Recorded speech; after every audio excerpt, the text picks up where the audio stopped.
Hey, welcome everyone. You're watching live coverage of the 2021 US Open.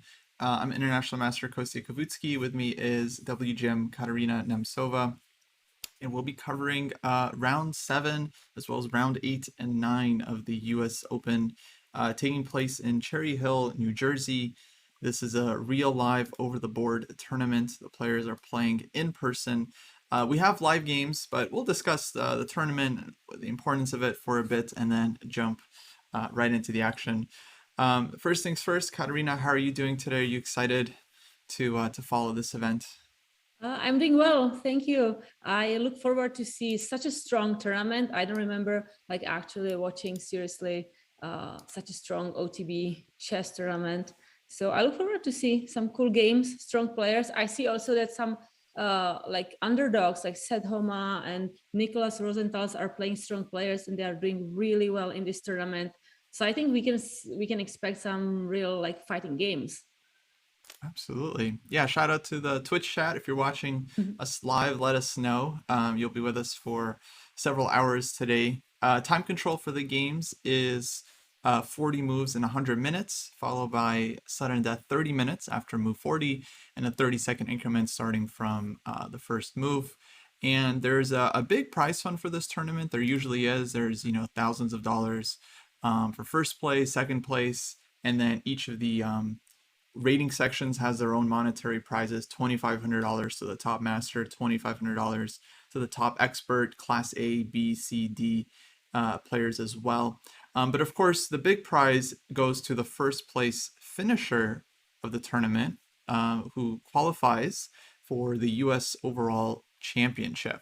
So the prize, I think, is worth more than even the first place prize in terms of the monetary value, and also just an amazing opportunity. And that's why I think you see a lot of strong grandmasters playing this event, not just because of the prize fund, because of that chance to just qualify outright for the US championship that they otherwise wouldn't get. I probably asked you this before, but I don't remember. Have you ever played the US Open yourself?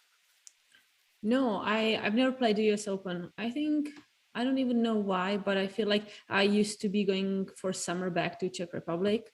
So Mm-hmm. just the schedule never worked for me. What about you? You've played it before? Yeah, I played a few times. They hold it in like different places every year. So I played once, it was in Arizona. Another time, I think it was in Irvine, California.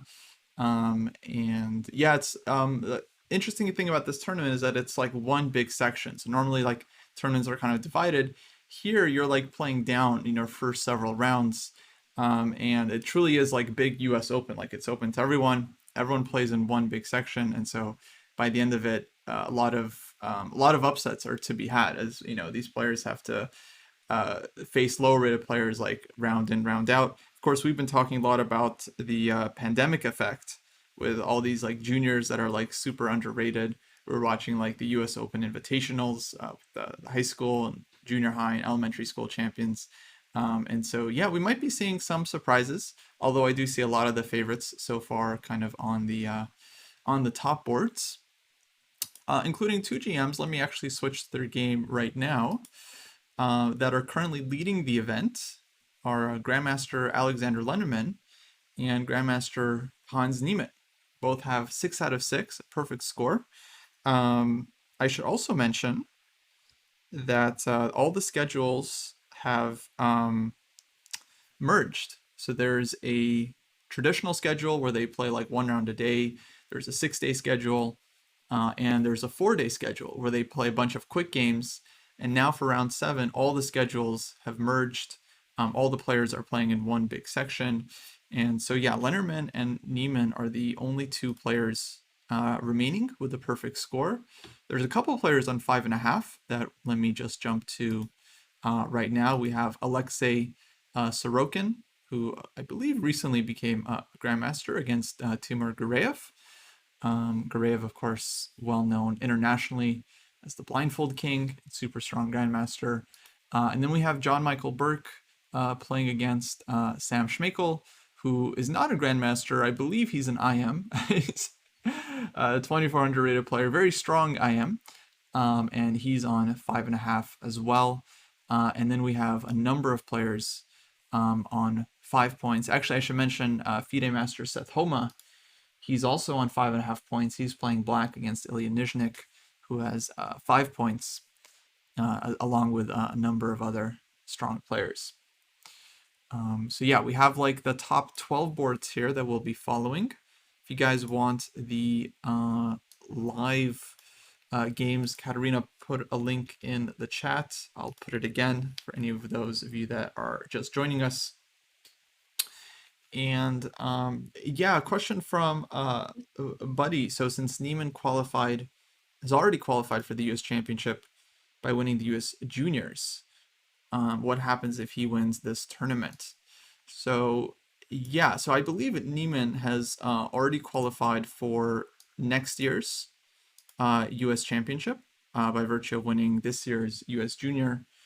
And I believe, I'm going to get confirmation on this, I believe the winner of this U.S. Open qualifies for the U.S. Championship that's coming up in a couple of months in October. So I could be wrong, but I'm pretty sure whoever wins this tournament will be playing in St. Louis a few months from now, as there was no. Last year they did like a separate qualifier that was won. I think Lenderman actually won last year's qualifier, and he qualified for like the online championship. And then this year, I believe, is going to be qualifying for the one in October. I'm not sure, Kostya, about that because I heard that the guys already have the lineup ready for this U.S. Championships. So it could be a so qualifier for for next year. year. Yeah, I'll try to confirm with one of the tournament organizers, and I'll let everyone know. But it's a yeah. good question. If you win the U.S. Juniors and also the U.S. Open, I feel like the U.S. Juniors is the one that you are qualifying for because you qualify there first. So Right. the second person at the U.S. Open would take Yeah. the spot. Yeah, I'm pretty sure that's correct. I'm pretty sure Hans is already in by virtue of winning the U.S. Junior. So if he happens to win the U.S. Open as well, they'll probably give it to the second highest rated or highest placed American in the tournament. Because actually, there's quite a few foreign players that usually play the event. It is open to everybody. But if your FIDE federation is not U.S., then of course you can't qualify for the U.S. Championship. And so sometimes it happens actually that some players that are representing a different country, they finish in first or tied for first, but the actual spot goes to the top placing U.S. player. And if they need an Armageddon playoff, they usually hold one, and those can be pretty exciting. I remember watching a few years ago with Eric Rosen. We were covering this event, and I believe Elshan Moradiabadi won the tiebreak spot. He had to win a playoff against another grandmaster. I'm actually blanking on who it was, but anyway, that was a very tense struggle. But a lot of like former winners. So Lenderman, I know he won this tournament back. I think it was 2017. I believe Gureyev has won this one as well. Nizhnik, I remember winning the tournament, though I don't think he was a U.S. player at the time, so the spot went to someone else. I know Chabalev, who's currently on board 8, has won this event before. So a lot of past winners are now playing and hoping to qualify. Elshan is in the tournament. Looks like Grandmaster Varakobian is in the tournament. He'll be trying to qualify. Grandmaster Mackenzie Molnar. So yeah, lots of super strong players here. Varakobian actually left. He was teaching a chess kids camp with me this past week, but he left on Wednesday saying that he can wait to compete for the U.S. Championship spot. So a lot of people really go there directly just for the reason to try to get a chance to play next year the U.S. Championships. Okay, so we have a number of games, guys, that are going to be developing quite slowly, as this is classical chess, so we have plenty of time to talk about the action. Actually, what's going to happen is the games are going to develop super slowly, and then they're all going to get crazy around the time control, and it's going to be tough to keep track. But let's just start with board 1. So these are the 2 players that are on a perfect score, 6 out of 6. Lenderman, most people are probably familiar with him, has been living in New York for many years. Very, very strong grandmaster, has played quite a few U.S. championships. He almost won a couple of them, as far as I remember. He placed very well. And yeah, he's been just like a solid 26, 2700 USCF player for a number of years now. His opponent, Hans Niemann, is one of like the hottest chess players this year. Like he started this year as an international master with a FIDE rating of somewhere around 2460 or 2480. And then he traveled to Europe during the pandemic. He played a bunch of tournaments there. He got his final two GM norms, gained like 100, over 100 FIDE points, broke 2600. Then he won the World Open in Philadelphia, which is a super strong tournament in July. Then he visited St. Louis for the U.S. Juniors Championship, ended up winning that convincingly. So he's just had like incredible year for any player living in the U.S. And now they're both on 6 out of 6. So very, very interesting matchup. We see Lenderman going for Trompowsky with e3, c5. Takes on f6, which is pretty typical for this opening to force black to double their pawns. gf6, dc5, e6, knight f3, bishop takes c5. So pretty typical imbalance, like white weakens black's structure here.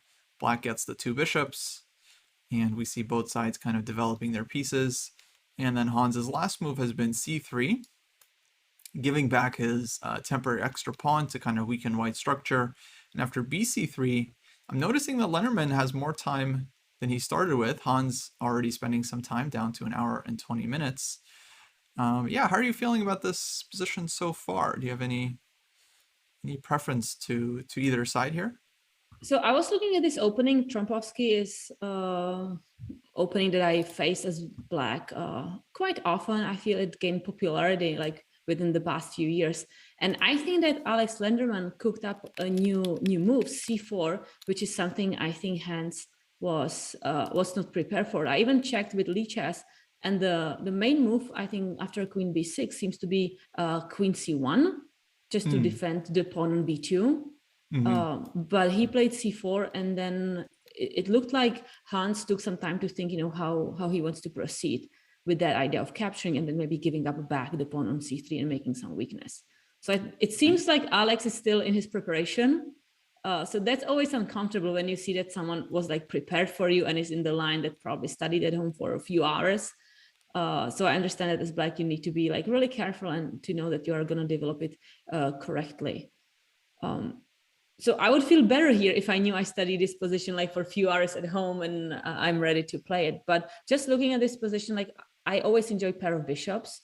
And this seems like I like the move bishop e7 just back, maybe even queen c7 we're going to see with some either b6, bishop b7 or bishop d7, bishop c6. And for me, it seems like black is fine. I like pair of bishops. So I'm only worried not to get into some immediate trouble with my king. Like if I castle maybe too quickly on the king side, there could be some h4, h5, rook h3 to follow. So I think just taking time here and really figuring out, because black may have decided to castle long side. Yeah, I'm with you. It feels like strategically, if black can just get the pieces out, then totally fine. Like two bishops, and white has this like weak c3 pawn. But yeah, Lenderman has the advantage of like having studied this position probably much deeper than Hans. And yeah, he probably knows exactly like kind of how to pose some dynamic problems. So like yeah, if black can just like castle safely and then keep the king safe, get the bishop to the long diagonal, get the knight to d7, maybe like f5, knight f6, something like this, or knight c5, then yeah, black can even be like much better. But well, you have to first complete your development, and like you said, if you castle too quickly, then there's h4, rook h3 ideas. White's knights want to start jumping, like knight e4, knight c4. So definitely very imbalanced position. Perfect if you want to play for a win here with white and you're trying to outplay the opponent. But I feel like Hans is not like too unhappy about this, because like yeah, his position has some upside as well. Like white has to be careful, because if white does not play precisely, then the two bishops can can be just extremely annoying, controlling so many squares. The position is open, c3 is a weakness. Yeah. So as black, I feel like I just need to be, a few more moves precise and careful. But I wouldn't be worried about this either, because I'm black and usually I need to, fight for some equality in the position and then push a little bit more. But here I feel if I survive a few moves, I may actually be the one who is trying to play, for some advantage. Right. Exactly. Okay, so we will for sure keep an eye on this one. Let's jump to board 2. We have Alexei Sorokin against Timur Gureyev. Now, I'm not sure if Alexei is actually a grandmaster. I feel like I saw him in the National Open a few months ago, and he was FM, or listed as FM back there. And I feel like he's one of these players that has a FIDE rating of like 25, 30, but like doesn't actually, never officially got the norms. I don't know, maybe that changed in the last couple months, but not, totally sure on his title. So I am checking Yeah. the actual decision, and it's 2021 Second FIDE Council is he has a grandmaster title, So he but it's did not get it listed. officially. It's not Nice. listed on FIDE officially. It says status open. So I don't know what that means. Open means maybe it's still being discussed, because on FIDE website it lists him still as a FIDE master. Yeah, okay. So maybe he got his norms, but they have to like officially confirm it. Anyway, he's 25-30 FIDE. I'm sure he's going to be a GM soon. So here he's playing white against Gureyev, and Timur goes for the Queen's Indian, which I know is a big part of his repertoire. A3, Petrosian system, bishop b7, knight c3, g6, queen c2, and okay, very interesting decision. Bishop takes f3, white goes gf3, so again we get kind of a similar style of imbalance to the board 1 game. Knight c6 played, and now d5. So white just advanced this one. And yeah, again, the same imbalance. Like white has the 2 bishops, but the structure is weaker. And black now can kind of fight on the dark squares here. So what are your thoughts on this one? I mean, bishop takes f3 is very unexpected for me. Yeah. No, it's really shocking. I was expecting just d5, just very natural kind of continuation. I really wonder what Timur wants to do. I understand that he may want to play d5, I guess, d6 and e5 in the future to maybe like block it there, or actually, how do you want to structure the pawns? I thought that he wants to play d5 and c6, but with knight on c6, you want to transfer it to e7? No, like I need to actually think, because bishop takes f3, and then you don't really want to play d5 immediately after that, because like you have to be careful about your king to open up maybe the position too early. Without the pair of bishop could be dangerous. So that's why Timur is playing first knight c6. Yeah, a lot of times we see this followed up with like black going c6 and then d5, right? And just playing totally on the light squares or against white's light square bishop. But yeah, here he goes knight c6, which is an odd move. I mean, it's just like very like adventurous. You would kind of expect white to play e3 maybe just to like restrict the knight. And then, yeah, it's not clear whether he's going for d5 or maybe d6, e5. Feels like he wants to kind of play in the dark squares. But white actually goes aggressive and pushes d5 himself. And now Timur is thinking. And what is he thinking about? Well, he just played knight d4. So I was going to say he's probably thinking about knight e5 or knight e7. But no, he goes knight d4. I mean, d5 makes kind of sense. You would love the pawns to be open, so the position opens even more, and you just want to maybe play e4, e5. Like you have 2 bishops, and if you can restrict the knights, that's everything you want in the position. But knight e4, I can see Timur wanting to play something like c5 very quickly to either keep the knight there or have equal kind of pawn structure. Yeah, now this very much reminds me of like Shigorin opening, like d4, d5, c4, knight c6, where if white plays knight f3, black is often going bishop g4, taking on f3, giving up the bishop pair, again, kind of same thing. Give up the bishop pair, you give up the center as well to some extent, but then you kind of play against white's like long-term pawn weaknesses. Because, yeah, at some point white's going to have some serious weaknesses to deal with, and we see the moves queen d1 being played, and black does go c5 pretty much With immediately. queen e1 is probably like a necessity because black may also think about playing knight b3. Let's say the queen goes to d3 Right. instead of d1, then knight b3 is immediately going after the dark square bishop. And the dark square bishop seems to be really important because otherwise the bishop on g7 is going to be a king.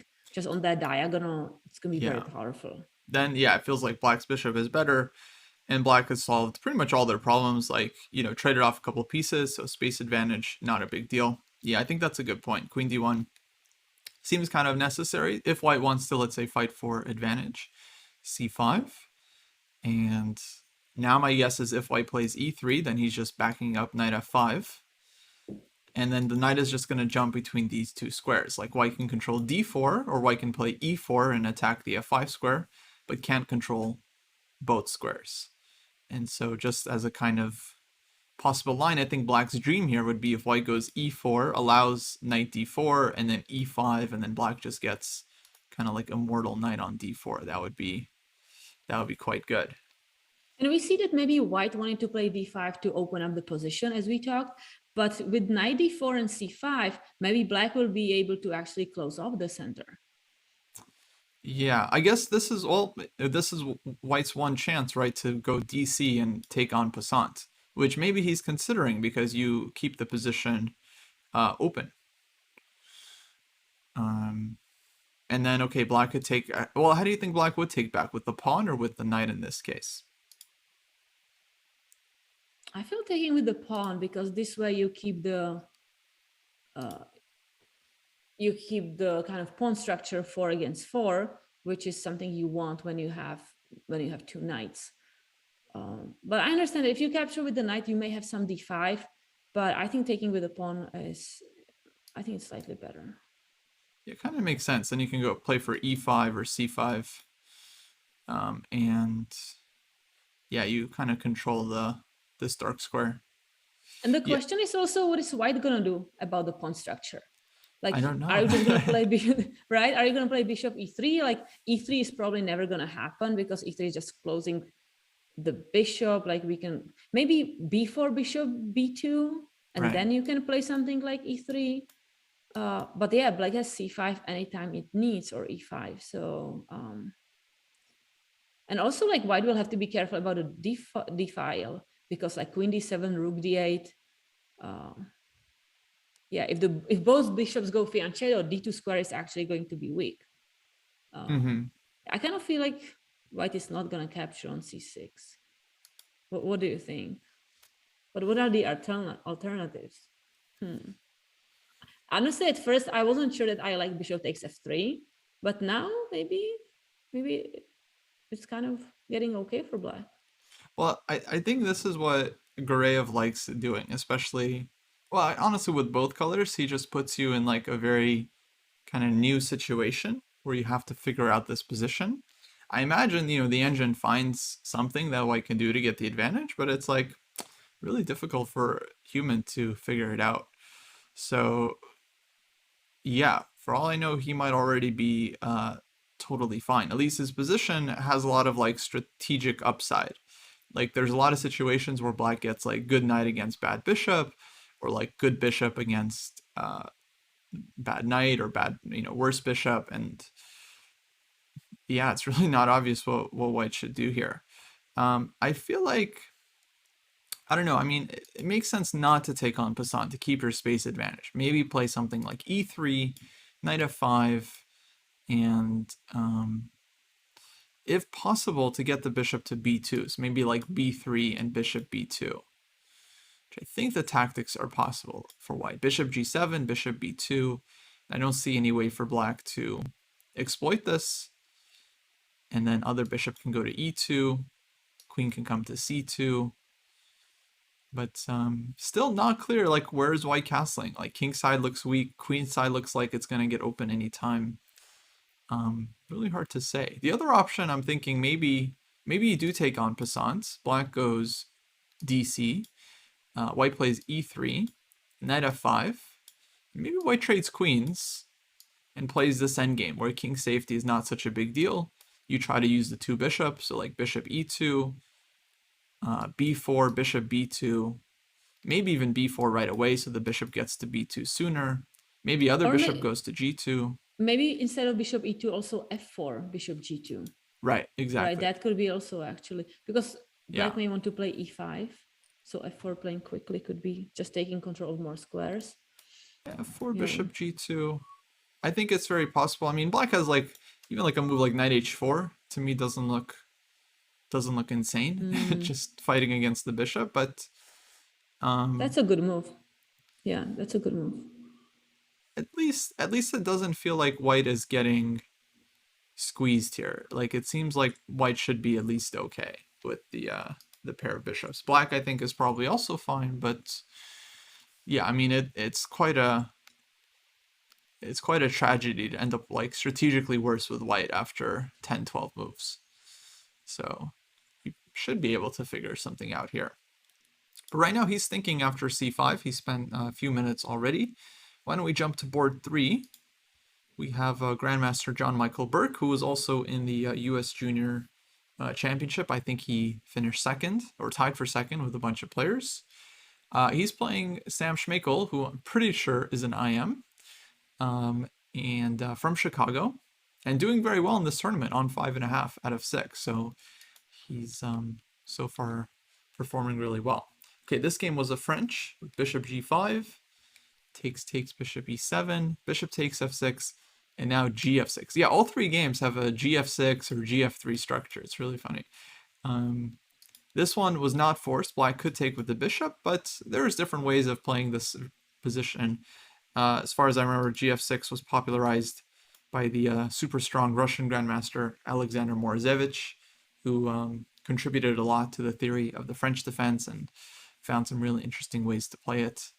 And yeah, this is another one of those positions where black gets the two bishops, but has a worse structure long term and has to solve some like dynamic problems, as the king on e8 here is generally not safe, whether it goes king side or queen side.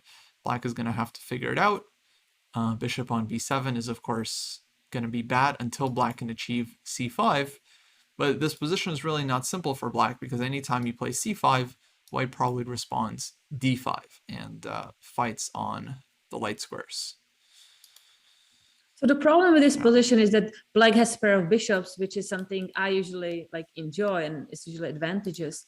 But here the bishop on b7 is just not the greatest bishop, staring at your own pawn. And as Kostya said, like c5, d5 is going to be blocked.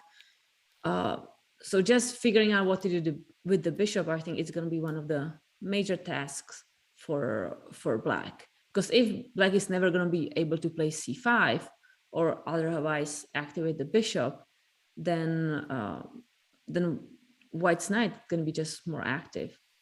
Mm-hmm. And I think white's play here is very straightforward, just going like rook he1, king b1, maybe knight e5 somewhere, h4, this kind of thing. So I think Burke is not unhappy about this position. That said, this could be like a pet line for Schmeichel, so he might be like really experienced with these positions, and that's something that is kind of problematic for white. Like he's an e4 player. He has to prepare lots of different, like, let's say mainline openings, Berlin, Najdorf, Taimanov, Dragon, like all these different openings. And this is like a sideline within a sideline, right? Like French isn't that popular, and this is like a sideline within the French. So it's hard to face like a specialist in an opening like this, because you feel like they're familiar with all the tricks and they know how to get counterplay, and you might need some very specific knowledge to like kind of punish them. I wonder if black can go something like queen c7, long castle, knight f6, and c5. Like that seems like a very reasonable plan. If I am able to do that, then like some trades are going to happen. The king on c8 is going to be guarding the bishop on b7. Yeah, I think that's a pretty typical plan. Queen c7, castling queenside, knight comes out to f6, and then tries to live on either d5 or e4. And yeah, long term, if black can get c5 in, black is usually totally fine. Until that happens, white, we can say, is officially a little bit better. And I just heard, I got confirmation. So the winner of this tournament does qualify for next year's U.S. Championship, the 2022 tournament. So they'll get quite a lot of time to, let's say, work on their chess and prepare for that event. So big prize on the line for the first place finisher. I mean, it's super prestigious to be competing in the US championships, but it's also like very nerve-wracking because you don't want to end up like 0 out of 9 or out of 11, right? So it's like you actually, like when you know you qualify, you need to seriously work on your chess and make sure your opening is ready. So you are, able to face like Wesley So, Hikaru Nakamura, Fabiano Caruana. I mean, Lenier Dominguez, just like extremely strong players. Yeah, who knows? By next year, like Aronian might be playing. I mean, it might really be just like absolute super tournament. Of course, you've played the U.S. Women's Championship a number of times. Um, what's your experience been like there? Do you usually enjoy it, or is it just very stressful? So I played my first, I think, US Championship 2014, and I'm Hmm. going to be playing the one in October. So I'm also preparing now, so I don't, end up 0 out of 11. Right. But at first, I was really excited. It was new. I used to be playing Czech Championships, and Czech Championship is like any other Open. You play the tournament, then there is like closing ceremony, nothing big. But here in the US, like you have interviews after every game, you have cameras staring to your face, you have spectators around, you have also like the US championship around, so like the top players from the nation. And for me, as I was switching federations, I didn't know a lot of people. So it was like, okay, I'm first time close to all these top players in the United States. So it was very prestigious, and that is always very stressful. And I think I played the first round with Irina Crash also. So I was like, great. So the first round you get the toughest opponent. So like you're gonna be really like baptized by fire. But it was great. I really enjoyed it. I mean, the St. Louis Chess Club provides just fantastic atmosphere. The tournament playing conditions are fantastic. Hmm. So I really enjoyed it. And I think on my second US championship, I tied for second place. I was even leading until like round 10 when then I just lost and I drew the last round. So I tied for second place. So yeah, I think played so far quite well. So I hope to keep it up. I did not play past 3 years because I had a lot of school responsibilities. I was teaching at the university also and just didn't feel like I have the time to prepare and that I am available to take like 2.5 weeks off school because the tournament is very long. It's 11 rounds. Right. It's like two free days. So it takes a lot of time to actually play the event. But I look forward to be back. Well, good luck. I always follow that event. I think it's so exciting and always super strong. Thank you. Um, Okay, we see Queen F4 here from Burke, which okay, we kind of can understand this move. We were both thinking Black wants to play Queen C7, and Black or White stops this, also stops the bishop from coming to D6. So kind of a nice flexible move. If Black castles kingside, then the queen is kind of better placed. Although we often see it coming to H6 and followed by ideas like H4 and Knight G5. So pretty annoying position there from for white. How is Hans doing? So Hans is doing great overall in the tournament. He's got 6 out of 6 and a perfect score. We briefly checked out his game against Alex Lenderman. Actually, we can just see the last couple of moves if we've had some updates here. And if you guys are interested in any of the games specifically, feel free to let us know in the chat. We have a lot of time here. We hope to be able to check out all 12 games that are on the live boards.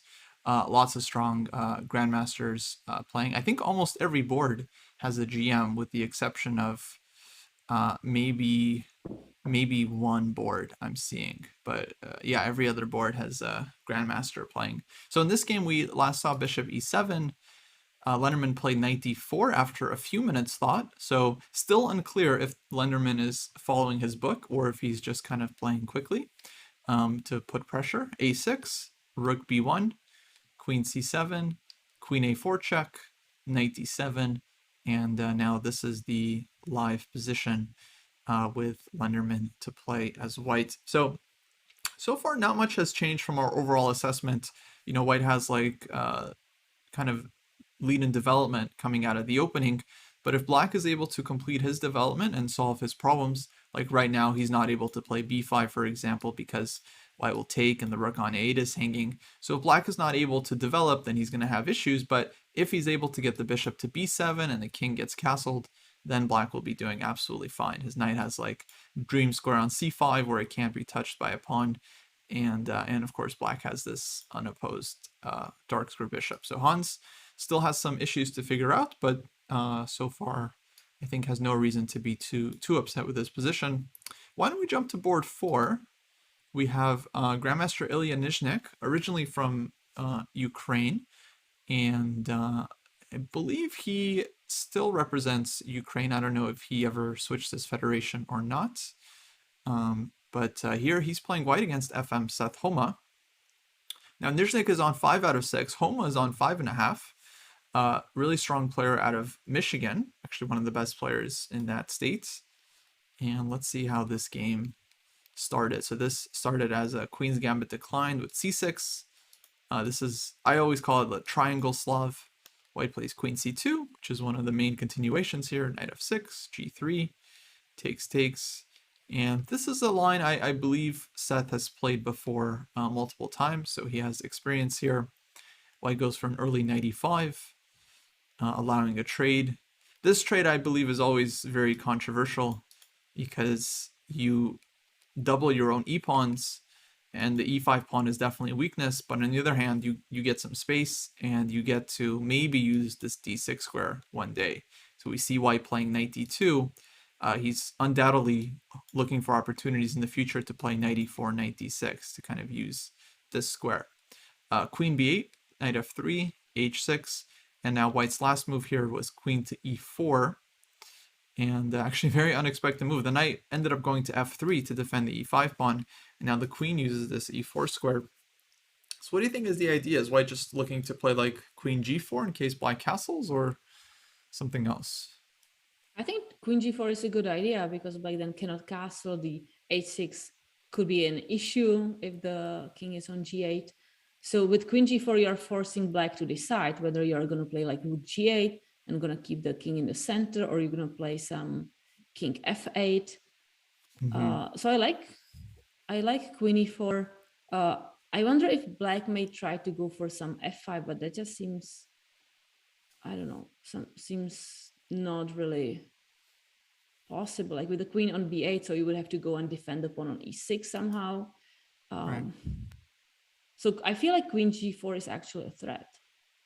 It is, right? Yeah, because if you play queen g4 right now, like let's say black plays c5, white goes queen g4, then castles bishop h6, as you mentioned, is just a big problem. But otherwise, black has to play like king f8, which is not like the end of the world. It's not like the position is super open, but clearly this is not what you want as black. Rooks don't get connected, and one day white will kind of be able to punish this. So yeah, it kind of makes me think like black needs to castle right now to kind of avoid this, unless there's another move we can come up with. I was thinking if I can try to go for long castle, like queen c7 long castle, because just the king side seems very dangerous, especially after queen g4. I can even get some e4 coming to really control all the squares around. Yeah. But castling queenside seems weird because c file is open. Right. But it's also but it's also scary. how to put more pressure there. If I hide the king to b8, like maybe I can then get some f6. I don't know. I don't play this position for none of the colors, but it feels more comfortable for white. Yeah, definitely. At least, yeah, not obvious how black should be castling here. I mean, I feel like either way the king goes, white is always going to have play like, okay, if queen c7, let's say white just goes like simple bishop d2, castles, and then a4, then knight d4, rook fc1. Just seems like white's attack almost plays itself here. But it's kind of same thing. If black castles kingside, let's say white goes queen g4, black does something like king h7. Also looks very scary with white just having multiple pieces pointed at the king. You can play e4 at any point, h4, queen h5, knight g5 check, this kind of thing. Yeah, very annoying move, queen e4, just kind of like caveman style, just activating the queen. but really unpleasant for black to deal with this one. I wonder if black can play something like just queen c7, rook d8, and let's say queen c7 now, Yeah. and after queen g4, just to play g6. And I Mm-hmm. can wait with playing just like king f8, king g7 when I need to. It's And possible. before I don't need to, I can like activate rook d8, maybe c5, and kind of get my pieces ready on the queen side. And then when it's gonna look bad, I'm just gonna quickly hide the king, but already have some, some good position in the center and on the queen side. Yeah, maybe something like this is needed. Like if you can get white to commit the queen to g4, maybe even play e4, then yeah, you castle queenside and like white's queen totally misplaced. But you also leave yourself the option to play king f8, king g7, and then right, it's like not clear where white should be playing either. Yeah, very possible. But okay, tough position for black. Clearly not super comfortable. Okay, c5 played. So he's kind of taking this more flexible approach. Of course, c5 is a move black wants to play to open up the bishop. Now we would expect queen g4 from white, and then who knows, maybe he wants king f8, maybe g6 actually starts to make sense as well in this position.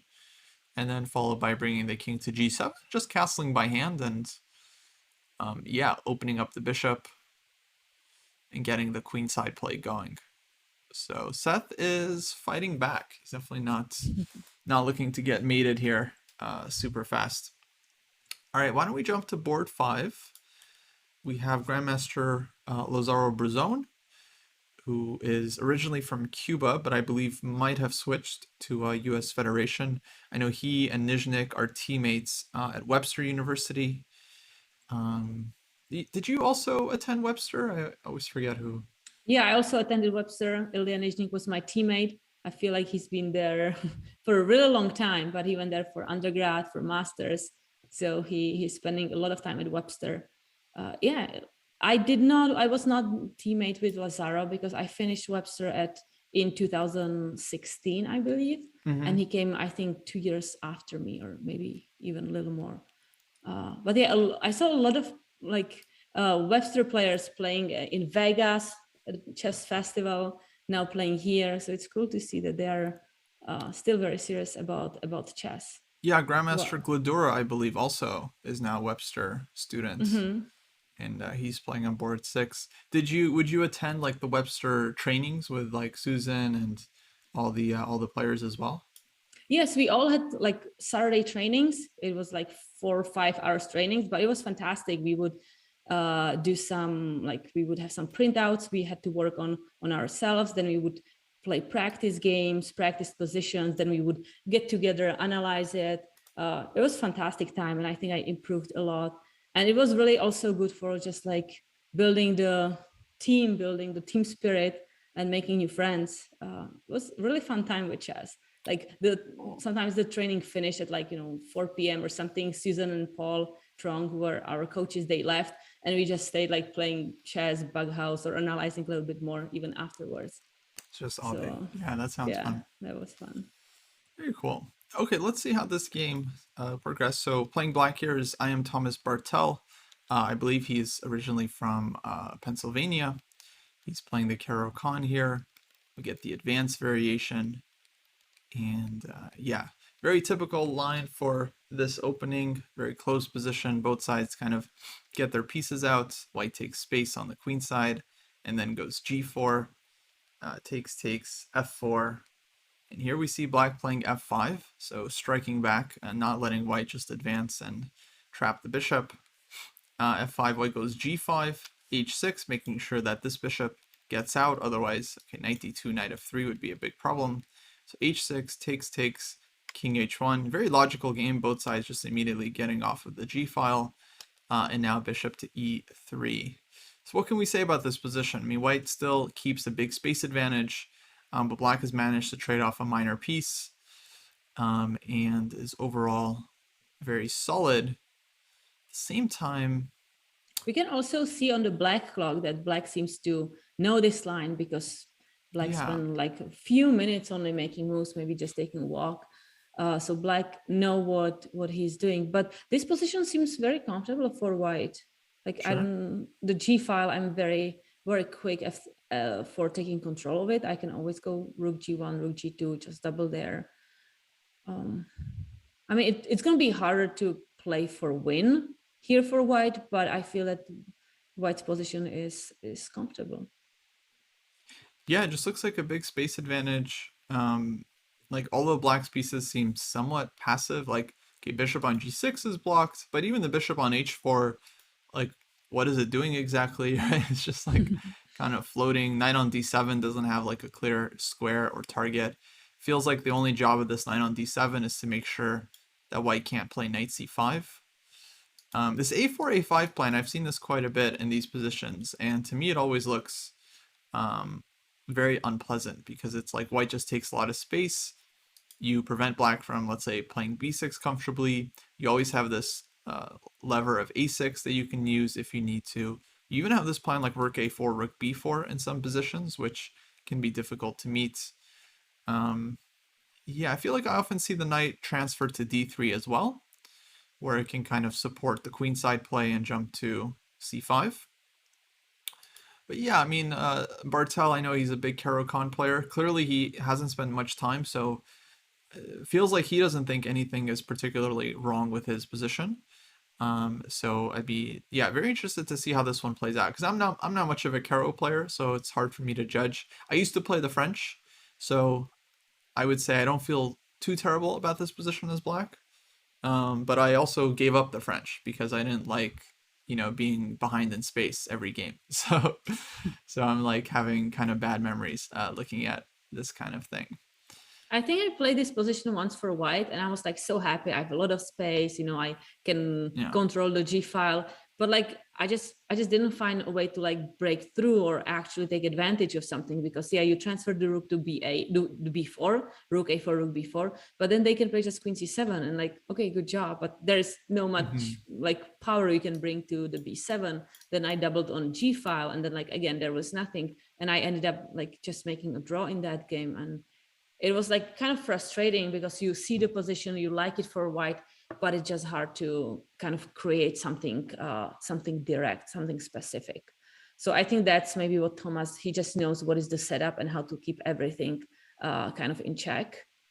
And it may be difficult for white to you also want to be careful about not over pushing, like playing moves like c4 that can create holes in your position and can backfire.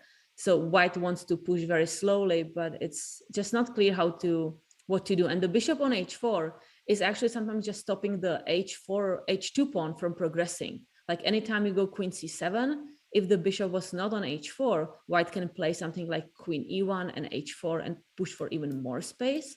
Yeah. So the bishop on h4 is simply blocking h4 move. Right. Yeah.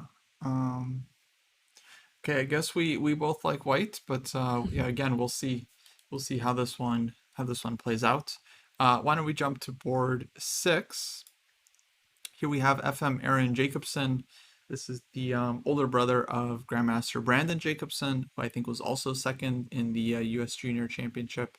And he's playing Grandmaster Benjamin Gladura, who originally is from Hungary, a really talented junior player.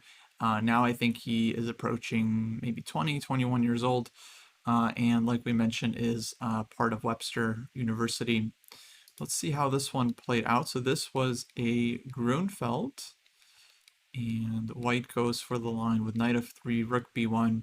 So yeah, this used to be like a super popular main line in the 90s and early 2000s. I remember studying this one as white, not back then, but kind of, let's say 10, 12 years ago. And it's long been considered, let's say, one of the sharpest lines in all of the Grunfeld. Usually black was playing cd4, cd4, queen a5 check, bishop d2, and taking this a2 pawn with lots of complications and very long theoretical battles. Here, Gladura takes a much more flexible approach with knight d7, which to me is a very interesting choice because I always remember these kinds of moves generally give white a very comfortable position. You just get the center. Black doesn't really do much against it. But at the same time, he's kind of like avoiding this long theoretical battle where his opponent, might know a lot of theory and instead just gets a very playable middle game. So he's kind of forcing his opponent to play on his own here. So we see knight f6, bishop d3, queen c7, rook e1, e6, kind of a prophylactic move, stopping white from playing d5.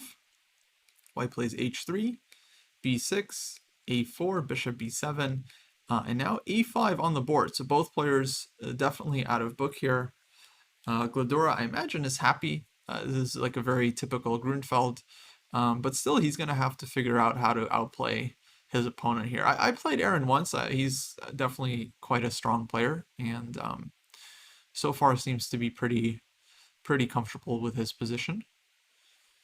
I can expect white wanting to like capture on b6, playing queen b3, but maybe again knight d7 and everything seems defended, and then black may try to go on the c file, maybe push the pawn or capture. Yeah, I'm not a Greenfield player. I'm not a d4 player. I played Greenfield once, wasn't a big success, so I don't understand these positions too much. But you know, when you Honestly, have two fianchetto bishops, it's always like if you get to that position when the bishops are actually like active, then it's very hard for, I feel, for the opponent to like break in somewhere. Right. I do think white is slightly better here. In addition to this a4, a5 plan, a very typical idea is to play bishop g5, followed by queen d2, and then bishop drops back to f4, and you kind of mess with black's queen on c7. White can also put a rook on c1, just to kind of prepare for the opening of the c file, but I would say this isn't super necessary. And yeah, then bishop g5, queen d2, maybe even bishop h6 somewhere, and white gets pretty decent play. And hey, we're getting a raid from Chess Dojo Live. What's up, guys? Welcome to the stream. We are following the U.S. Open here. This is round 7 of the main event. All the schedules have now merged into one, and tons of strong players playing. Lots of grandmasters we're following here, like Lenderman, Goreyev, Berg, Nizhnik, Bruzone. Yeah, here we are just checking out this game between Aaron Jacobson and Benjamin Glidura. Yeah, this is a classical event for any of those that don't know. They are currently playing over the board in Cherry Hill, New Jersey. Lots of prize money on the line, and a big prize for the first place winner in this tournament. First place gets to qualify for next year's U.S. Championship spot. So yeah, big qualification opportunity for the winner in this tournament. Okay. So why don't we go to another game, the next one? Matthew O'Brien, a Wonder Liang. Yeah, welcome everyone who just joined from the raid. This is board 7 of the tournament. We have Grandmaster Wonder Liang, who actually just won the Dinker tournament of high school champions. And he, I guess, has had a busy week because he's been playing lots of chess. He's playing black here against National Master Matthew O'Brien. Let's just play through this opening. We'll see what we got. Looks like another Caro-Kann.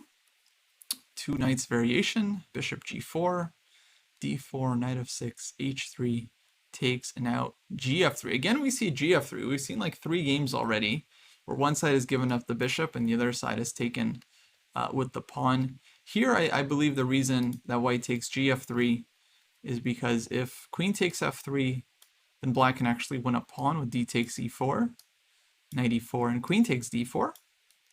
Although I believe this is a theoretical pawn sacrifice, like white definitely gets some compensation here, but it's not to everyone's taste because like black doesn't have any weaknesses and white just has to kind of believe in the long-term activity of the bishops. So instead we see gf3, which keeps equal material, but of course weakens white structure long-term. So queen d3, knight d7, rook g1, g6. And yeah, black strategy here is very clear. Just put all the pawns on light squares, playing against white's light square bishop. Yeah, this makes total sense.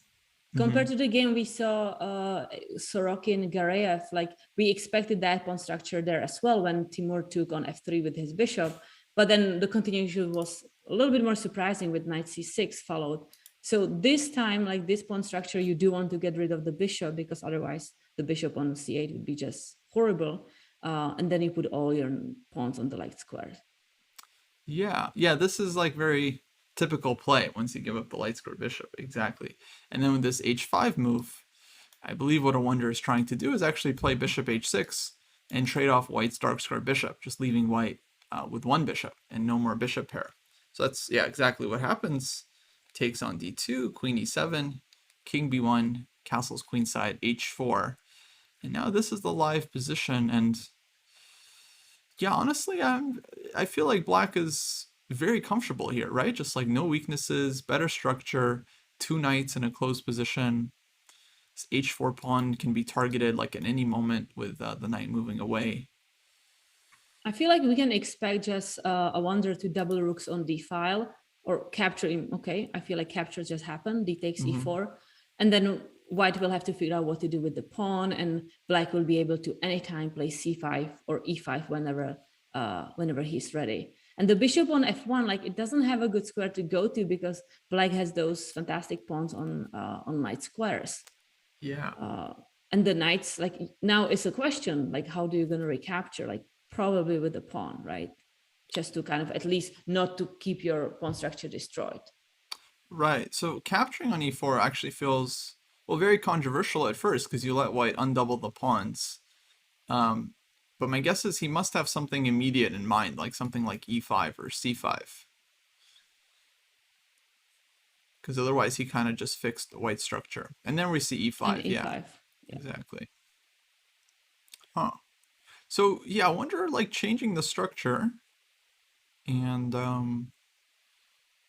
so now white has to deal with this threat against the d pawn. I can, yeah, kind of see this being slightly uncomfortable. Although he can go queen e3. Knight g4 can be met with bishop h3, so I feel like white doesn't have to worry about this one immediately. But I think you have a problem with back rank because I capture on e4 Yeah. after queen f3, capture on e4, trade everything, and then rook d8 followed. And then if you go back queen e3, I can simply take, I cannot take maybe knight takes e4 because there's always bishop h3 check. There is bishop h3. But just some back rank tricks, I feel like that could be a problem, but maybe not F5. immediately. Yeah, white can also throw in bishop h3 earlier. But yeah, something like this. Let's say bishop h3, king b8, queen e3. Not so obvious. I still kind of like black because I feel like the structure is better. There's also like knight c4 in the position maybe, and then queen b4 stuff. So queen e3 on the board. So we'll kind of see whether a wonder plays quickly here. I imagine he's seen a lot further because DE4, this is like, yeah, he spent like 6 minutes here. It's a pretty serious decision, right? I mean, you wouldn't really take unless you had something very specific in mind. But it seems also very forcing, like capture, queen attack, threatening back rank checkmate, has to give a check, knight c4 coming up. That's the thing where, sometimes players are asked like how many moves forward you calculate. And sometimes it's just like you understand strategically. And sometimes the position is like this, you actually have very deep calculations. And I mean, no doubts that a Wonder Liang is just excellent in calculating very deeply. So maybe he just like already calculated the lines, and the e4 pawn can be a huge weakness and a problem. Right. Yeah, I feel like he's seen something and now maybe he's double checking. Yeah, knight g4, definitely another very serious option here. And then on bishop h3, yeah, maybe knight c4, queen b4. This kind of play feels very annoying for white as well. That could be it, actually, knight c4. And then where does white's queen go? Because d4 pawn is going to be hanging. So, okay, knight g4 on the board. Yeah, so I think this is kind of his point, is that white has a very hard time defending the d4 pawn here. So this is looking pretty good for black. Very clear initiative. Why don't we check out one more game and then we'll go to break. Here we have board 8, Alexander Chabalev, previous winner of this tournament. I think actually he's won it a couple times. He's playing National Master Chris Mabey. And this was another French winner with bishop b4. White goes e5, 97, a3. Okay, typical trade on c3, c5, and now h4. Queen a5, bishop d2. Another one of those positions where white is getting the bishop pair at the cost of the structure. Here, of course, white is trying to fight for the initiative still. So knight c6, a4, castles, knight f3, f6, takes, bishop e2, bishop d7, castles, queen c7, and now this is kind of the live position. Yeah, how are we feeling about this one? White has played h4, a4, definitely a lot of weaknesses, but at the same time, dark squared bishop is always a pretty powerful piece in this kind of position. I thought in these positions you like. I played for white the line when you have actually the bishop on d3. You are going with knight h5, knight g5, queen h5, like immediately after the kind of black's king side, or you are stopping the e5. And I'm not sure if white is accomplishing any of that here. And black can play like bishop e8, bishop h5. So I don't know much about this from like white's perspective. I don't know this line very well, but from the plans that I used to make as white in French against French defense, I feel like I cannot do any of that. So that would be slightly uncomfortable for me. And I'm also seeing time, and surprisingly, Alexander Chabalev is under 1 hour, where Chris maybe is being pretty okay with time. 1 hour 16 minutes, so it feels like black is also comfortable with the development of the opening. Right, yeah, it definitely feels like black has made just totally natural moves so far. Now it's time for white to come up with a plan, like something to do. Yeah, I mean, usually we don't see white like castling kingside so often, especially when they go h4. A lot of times the idea is to play like h5 and then rook h4, rook h3, this kind of thing. But my guess is because black played f6 and now white wants to put the rook on the e-file and kind of do this one. Suggestion from the chat to play like g3, bishop f4. The thing about g3 is that I imagine black is just going to be sacrificing the exchange as soon as white plays bishop f4. So maybe black goes like rook af8, and then if we get bishop f4, black just takes this one, takes, queen takes, and then just plays against white's king side here. That's this is a dream position for black. If you can have the queen active, e5 coming up anytime, knight g6. This is very dangerous. Yeah, I think so. And if bishop g5, maybe just like rook f7 back, and black is ready to just sack as soon as white puts the bishop on f4. But I mean, yeah, the question is, what exactly is white? Okay, Shaba answers. He goes d takes c5. And a very, like, let's say anti-positional capture because you're taking away from the center. But one that I often see happen in the winner war because white is trying to kind of like open up the position for the two bishops. Maybe we'll see like c4 somewhere to just continue opening lines and bishop can come to c3. So it's one of those moves, honestly, I never know when it's the right time to take on c5, but I do see players doing this a lot. It also allows black, to go e6, e5, which is a big move. Another problem if white doesn't capture on c5 is, let's say in that variation, if I don't capture and white plays g3, and we play rook af8, and from chat suggestions, maybe like bishop g5, like we also need to be careful about rook exchanging or sacrificing an exchange on rook takes f3. And then capturing on d4. And that's just like, if the center is controlled by black, then that could be also very problematic for white. And here, when I capture with pawn on d4, even if pawn recaptures, I have knight takes d4 because then the bishop is hanging and I can go for perpetual on g3 anytime I want. Yeah. I mean, okay, some tactics like knight on e7 is hanging, but I get your point. Yeah, the d4 pawn is definitely But I think it even works now, right? Because knight takes d4, queen takes d4, rook takes f3. If you capture on e7, I can go like rook takes g3 and there's perpetual. Right. Yeah, maybe. Yeah, totally. Totally possible. So, okay, so dc5. And yeah, now black is thinking. Yeah, I mean, first one that comes to mind is just e5, just taking the center and trying to punish white for this move. I guess the alternative move is just to double the rooks. Yeah, totally.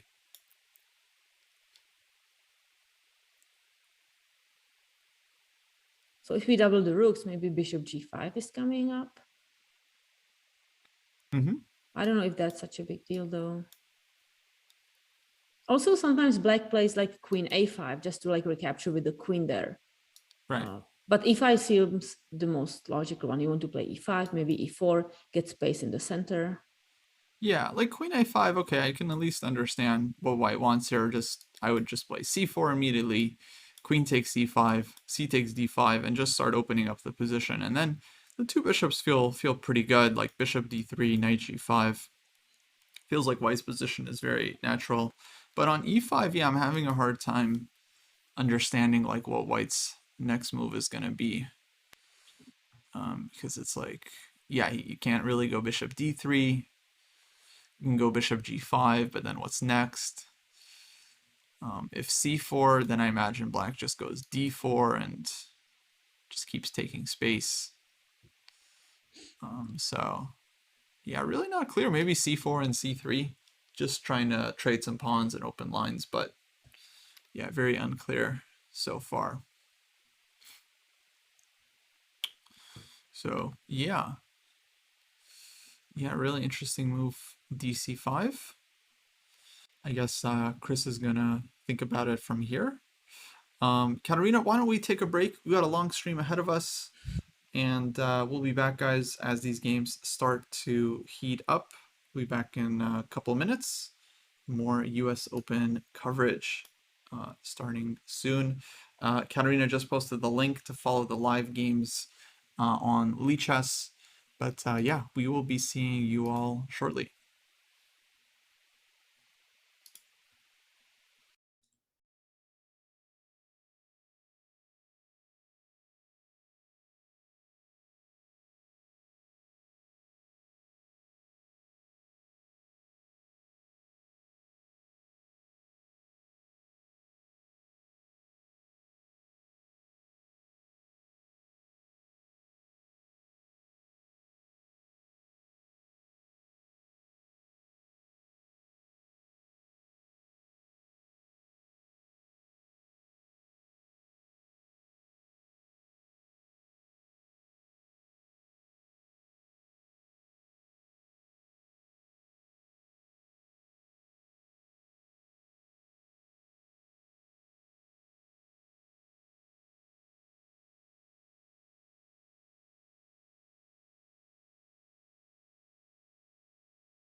Hey, what's up, folks? Welcome back to live coverage of the 2021 US Open.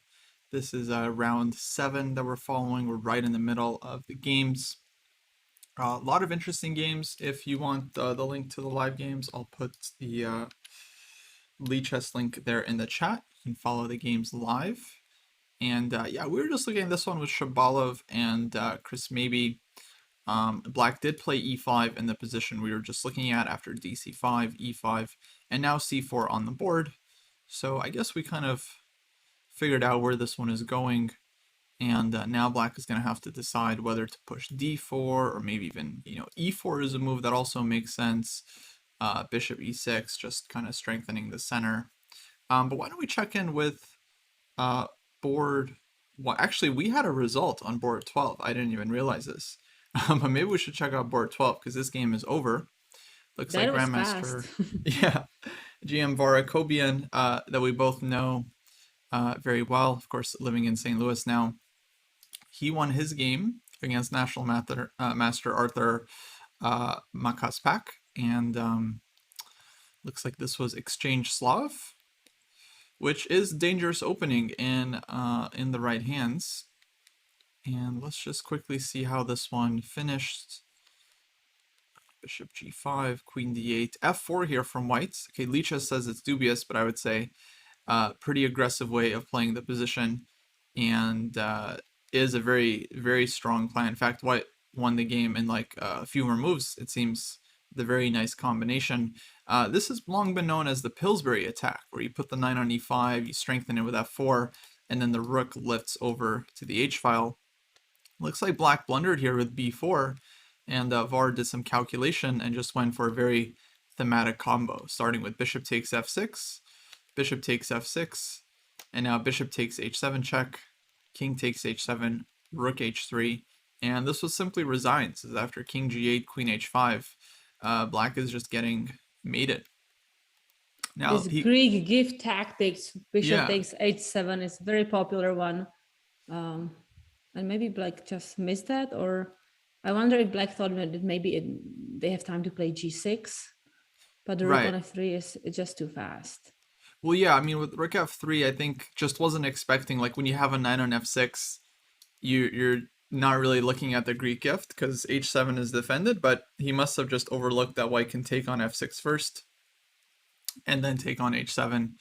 And yeah, now it's just all over. I mean, he could have played bishop h4 to kind of play on a little bit, but the problem is queen h5 check comes anyway, rook takes h4, and it's very difficult to avoid getting mated here without just losing all of your material, because knight covers f7 square, and yeah, it's just checkmate next move. I feel like black may have thought about playing g6 first, and then he calculated some lines, and then you just play b4 before actually playing the g6 that you want to play. It does happen that you think a lot. You see that black had 55 minutes only, so spend some time there. So maybe calculating like g6 and then thinking about b4, and then just like switching the move order and unfortunately losing. Yeah, it does kind of feel like the move you play, like, okay, I'll play b4, he has to move the knight, and then I'll figure out, what to do, g6 or something. But yeah, white's just very forcing with bishop takes f6. Definitely g6, I think, was kind of necessary here. And then I think white's position is still very, very comfortable. And he might even have some tactics based on the knight on c6 hanging. Like maybe there's some knight takes b5 or something. I'm not really sure. But yeah, of course, this was needed. But good game by Var. He plays, kind of model game here. Wins in 17 moves. Gets to rest up. And yeah, let's circle back and take a look at some of our top boards. So board 1, we have Lenderman against Hans Niemann. Let me back it up to where we last saw it. We had queen a4 check, knight d7. And here Lenderman plays, okay, very, very unexpected move for me. Knight back to f3. Maybe we can just stop here for a sec. Oh, I guess he's opening up the queen to be able to like transfer to the king side. But yeah, really surprising move. Knight f3. Black played f5, e4, breaking in the center. Hans grabs his pawn on c3, ef5, ef5, castles, rook fc1, knight c5, queen f4, queen g7, knight c4, and bishop e6 on the board. So yeah, position has opened up quite a bit. And it's kind of like all the same factors we were talking about earlier. Like black has the two bishops, now black even has an extra pawn. But of course the kingside structure is quite weak. That said, I'm not like totally Knight on feeling c5 white's seems so solid, compensation. right? Yeah, Defending b7, and it's not exactly. that easy for white to transfer the rooks to the king side. I mean, saying all that, e5 is a huge hole. Like the doubled pawn on f7, f5 provide a lot of squares for the knights, like e5, d4 to jump. But you don't necessarily want to capture the bishop on e6 just to help the pawn structure get back. So it looks like white has, great position, great pieces, but then the next question is what to do with them, and that's not that easy to answer. Yeah. I mean, the one possible plan be to try to get a rook over on the third rank. So maybe like knight fe5, rook c3, rook g3. And then black would have to deal with this one for sure. But I don't know. I mean, yeah, just first glance, it feels like black is okay. Like on knight fe5, black can try to play like queen g5 and get a queen trait. Also bishop Assuming g5, assuming the right? tactics work out. Possibility. Oh yeah, bishop g5 might just be winning the exchange. So okay, we see Lenderman playing knight e3. Okay, this move makes a lot more sense, going after the f5 pawn and putting pressure on this one.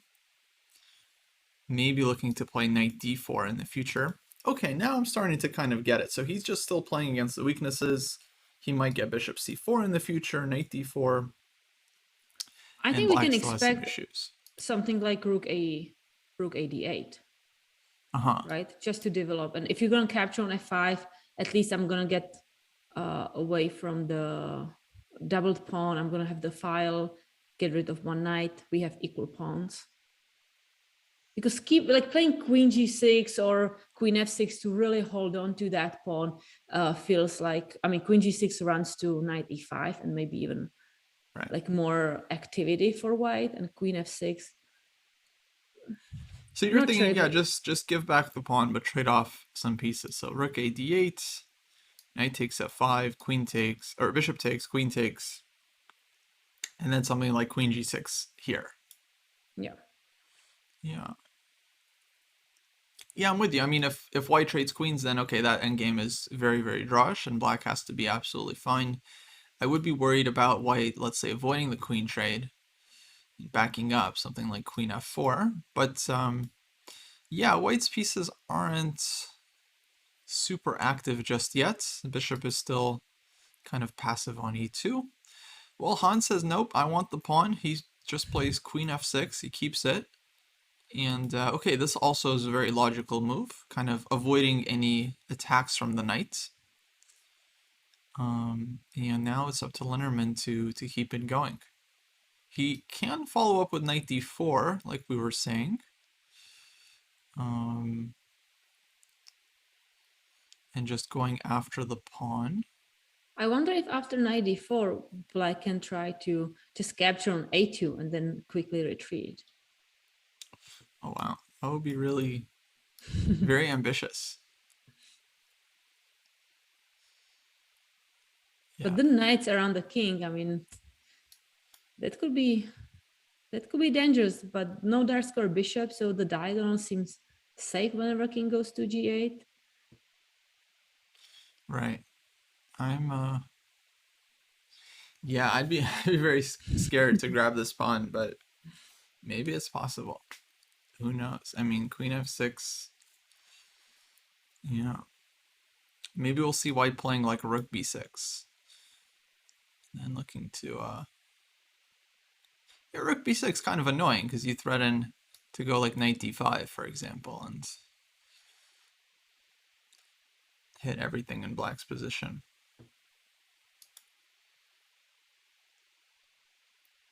But rook b6, rook d8. Yeah, rook d8 just covers it.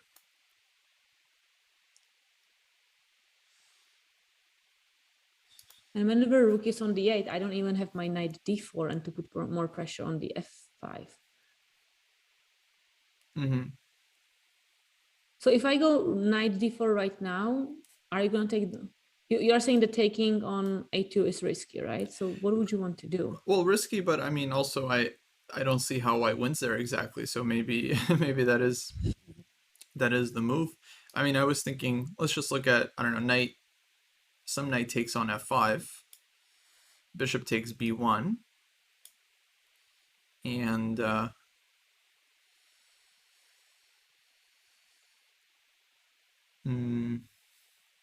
yeah, it's not clear how white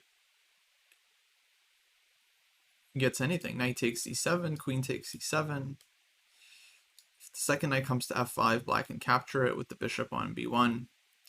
Which means I have to kind of waste time by recapturing the bishop. All right, so if I keep my knight on f5 and I simply recapture the bishop on b8, yeah, you may play just king h8, right? To just get away from all those that would be discovered my guess. attacks. Yeah, some move like king h8 and trying to say that white doesn't have enough for the exchange. Because exchange, it's also these two pawns on the queen side. So if the attack ever fizzles out, then white is just lost.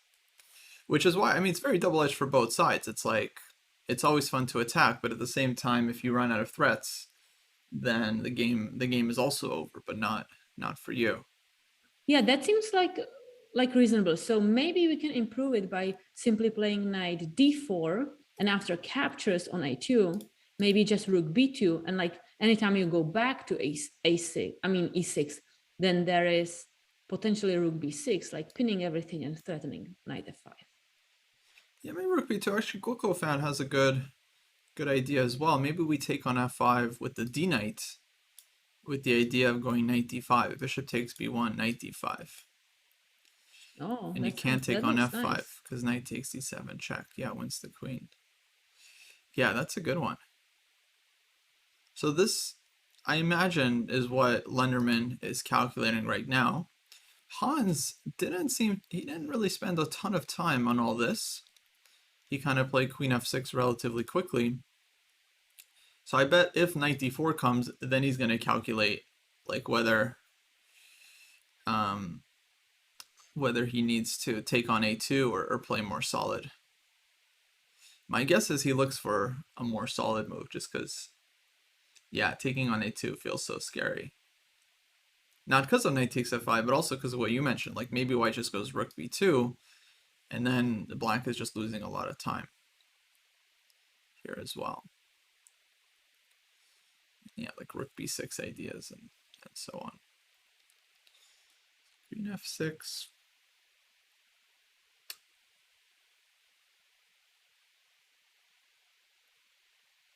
Knight d4. What else could black play if not taking on a2? I mean, black can just move the king h8, and like planning even maybe rook g8 to kind of thinking like, okay, I'm gonna give up the f pawn. At least I'm creating something on the g file. And anytime you like move after you capture on f5, anytime you move the knight away, I can simply capture the queen and trade or something. Yeah. Okay, so giving the pawn back, rook g8. Right. Well, I imagine, I mean, white probably not too unhappy by this. He got his pawn back, and his position is like knight on f5 is solid. I don't think white is worried about losing it. And I mean, rook b6 looks dangerous, like just uncomfortable. But okay, on the other hand, rook b6, like, okay, you are pinning the bishop, but if I don't plan any trips with that bishop, then like I'm fine. Yeah, no real threat. Yeah. Yeah, after rook b6, just rook a d8. It's possible. Right. Okay, very sharp position. We have a lot of games, so let's jump to board 2. So Sorokin Gareev, looks like we got some endgame we were kind of considering. We last saw this position after black's move c5, just getting a very unconventional structure. White decided not to take on Poisson, goes bishop h3 first, bishop g7, e3, knight f5, takes on e6, takes on f5. So hoping to kind of, let's say, kind of equalize the position more or less. Rook g1, black trades queens, rook g8, king e2, and now this is the live position with black to play. Gureyev up 20 minutes on the clock. Can't imagine he's like unhappy here. I mean, feels like black is totally equal. He can go king e7 and connect rooks. I think that white is very happy that white was able to get rid of the light square bishop. So the move bishop h3, I think, is actually pretty good. And then opening up the center and trading for the knight. Because otherwise the knights are just so uncomfortable in those closed positions. I guess it's a practical decision. At the same time, I do feel like black is just like slightly better here just because he's a little bit ahead in development and his bishop on g7 is kind of open. Like, I get the feeling, if you're playing like, 2500 player as black and you get, let's say, slightly better endgame, you can kind of push for 2 results. Hard to really ask for more. No, I totally agree with you. But if we go back to the position when the bishop is on h3, like if white does not capture the knight immediately, the knight is simply gonna like retreat and just the bishop has like such a tough life. And the knight can jump around and the bishop just can't do anything. So maybe white is already slightly worse here, but at least, getting rid of that bishop. Right. It could have gone a lot worse for white, I think, out of this opening. But okay, I guess not a whole lot to think about here. Gureyev's gonna take out his Soviet school knowledge and improve the position. Yeah, king e7, just classic. Do not hurry. Connect rooks. Maybe we'll see knight d7 at some point. I don't imagine white will allow bishop takes c3, bc3 ever. I think you have to kind of avoid that threat, but he can play bishop d2, or maybe b3, bishop b2 if he has time. We can even expect like bishop d2, rook d1, bishop back to c1. I feel just like trading and not really making any, not too many weaknesses, because if we are not in time to play b3, playing like knight b5, bishop c3, like we have to be careful about the knight on b5 not being trapped at some moment. Right. So thinking about maybe a rook trade could be an option. Okay. Well, yeah, I'm sure Gureyev is going to try to press here. Let's go to board 3. This was a French, very interesting structure. Another one of these GF6 structures where black gets the 2 bishops, but another game where a player voluntarily gave up a pair of bishops to try to close the position afterwards or take advantage of a pawn structure. That's a theme for this round, I feel. A lot of pair of bishops, one pair of bishops games. Right, like 4 games so far that we've seen like this. So we last saw this move queen f4. Black played h5. Very, I guess, flexible move. King b1, queen b6, knight g5, rook g8, h4, rook g7, and now just bishop f3. I mean, just going after the h5 pawn. Feels like black hasn't solved all his problems yet, because king is still on e8. He would like to castle queenside, but now I think white's just ready to take on h5. Just win that pawn. So he does have knight f6, kind of most natural move. And I'm wondering, what is he hesitating about here? Because it kind of feels like an only move.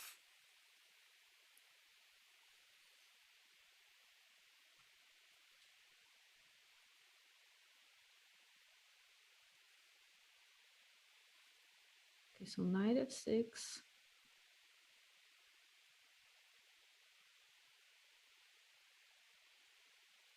Can you be thinking about some like knight takes e6, pawn takes e6, queen h6?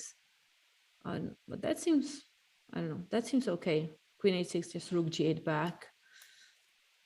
Yeah.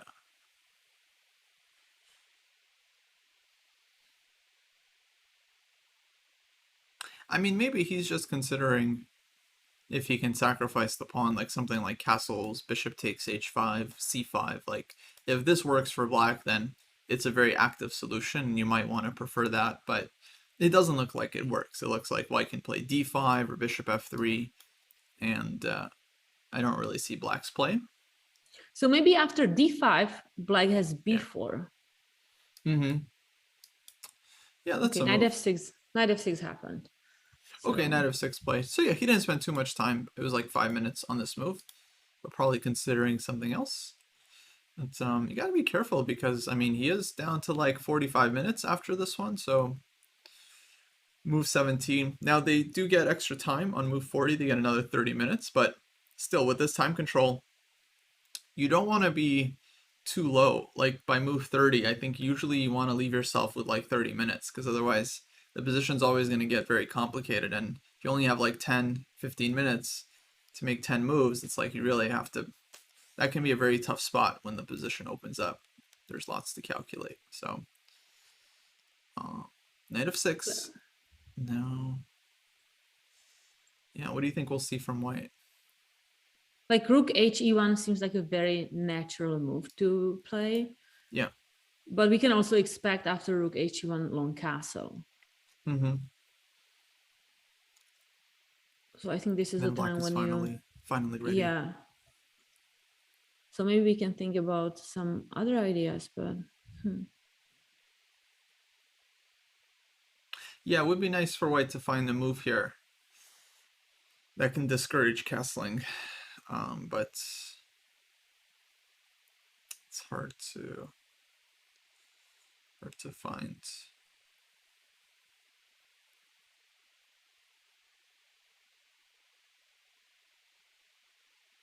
yeah, I mean, if black can castle, I wonder if like black's position is just it just starts to be solid because like black doesn't have, I mean, white doesn't have like d5. The knight on g5 is good. It's a great outpost for the knight, but what else to do there? Like it starts to feel like white's pieces are okay, but they're not that greatly synchronized. They are not cooperating together. Yeah, like exactly. Like what's the break or what's the plan here for white exactly? Definitely not clear. It would be really nice to transfer the knight on c3 to d3, but it just feels like it takes too many moves. You need knight e2, knight c1, knight d3. If you can get that really quickly, that's nice, but by then black is castling and pushing c5 and opening everything up. So And also, anytime you play knight e2, I can like immediately jump knight d5, right? yeah. Okay, Goko fan has a nice idea. White could try queen e5 with a trick. If castles, knight takes f7. Rook takes f7, queen takes e6. Yeah, we need you guys to come up with these tricks for us because it's a good idea. Nice. Yeah. Yeah, this definitely works. Then the question is on queen e5, whether black has another move to harass white's queen. I don't know, actually. I don't see one because there's no knight d7. Rook on g7 is hanging. Maybe we see a move like king f8 to defend the rook and then prepare knight d7. But I think black does want to castle queenside, so definitely not an ideal solution. And if after a queen e5, I mean, yeah, queen e5, maybe just like rook g8 with the idea to, I thought like try to trap the queen or something, but no, maybe that's not possible. But it seems the pin on f6, like not be able to move with the bishop around seems slightly uncomfortable. So a move like a rook g8 seems reasonable. Yeah, the issue with rook g8 though is then like f7 is still hanging, and then once you go knight d7, h5 will be hanging. So it's like, yeah, maybe white just allows this and then backs up, and then f7 is still gonna be a problem. Yeah. So maybe after queen e5, we can go. Can we go just queen d8 back with like queen d6 idea? Yeah, it's a try. Queen d8.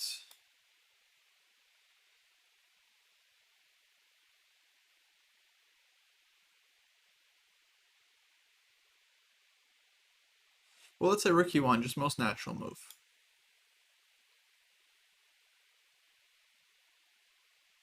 Oh, now I can go bishop d6 also.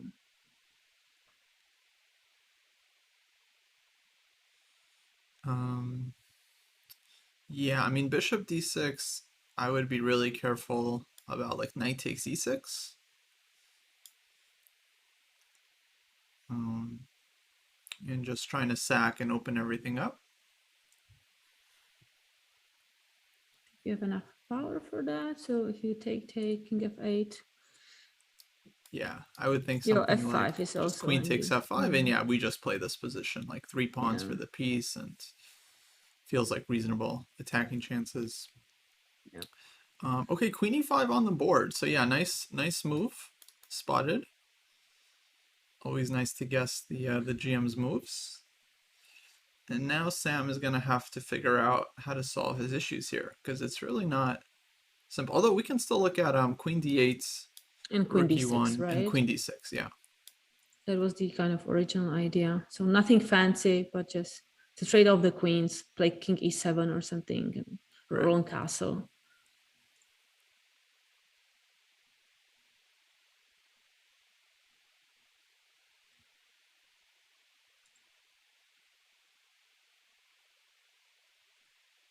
Yeah, I can drop back with queen e2, but I feel like I would also want to look for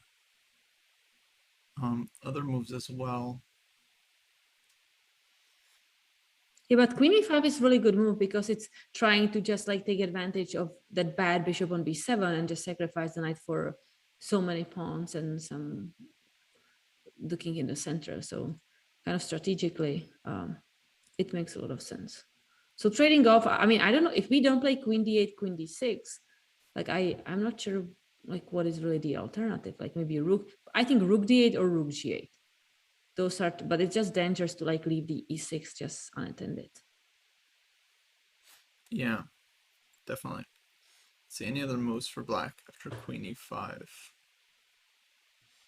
Yeah, maybe king f8 again, but yeah, it's not ideal. Okay, so yeah, tough one for black. We'll leave him to solve his problems. Let's check And in. we will just move on. Yeah, I think that's, yeah, our job is not to solve the problems. Our job is just to let everyone know what's Identify going on. and identify that others have problems, and then we can commentate and criticize how they solved it. That's a Yeah, nice job. you're exactly, like black has a tough position. If white wins the game in a couple moves, we'll just say like, okay, black's position was bad. If he finds some kind of solution, we'll say, brilliant defense, fantastic play. So let's check out Nizhnik versus Poma. This one went kind of a way we were expecting. Let's back it up. So after black played c5, Nizhnik did not go for immediate queen g4. He played a4 first, a6, ab5, ab5, bishop d2. Black castled kingside, and now we saw queen to g4. And this is kind of surprising to allow the castle. I thought the main point of queen e4 is just not allow the castle and force black to decide, either to play rook g8 or g6 or king f8 to really commit. Because I feel when set just castles and play king h7, like, what's the problem? Like, it's very hard for white pieces to get there. So I wonder if just Ilya missed something or... No, I think his next move is kind of his point, like queen h5, and now he always has like knight g5 checking the position, and I think white can still create some chances on the king side here. I know also later in the game he ends up playing g4, so it continues knight b6, bishop f4, rook a4, he trades on a4, rook to d1, so looking to invade rook d7 in case of knight takes b2, so queen c7, rook d2, c4, and now g4. So I think this is the plan. It's kind of like a King's Indian style attack. It's just like g5 is the idea. But the problem with g5 is I can like leave you up to play g5, and after you capture on h6, I just play g6. Yeah, fair enough. So like if black just runs b4 c3, or like I mean, maybe even b4, b3, and c3 breakthrough, and to go b2, b1. Like, it's just so fast. Yeah, I mean that's the thing. Black has immediate counterplay, so it's like a question for black, like are you getting mated or not? If not, then you move something on the queen side. If you are, then you need to make some kind of defensive looking move. Although it's not easy for black to improve their position on the king side. It's like rook is tied down to the f7 pawn. If you play king g8 at any moment, then you always have to be worried about the sacrifice on h6. So yeah, it's one of those positions where you might have to close your eyes and just hope for the best. But let's see if we can figure out Ilya's idea. So b4.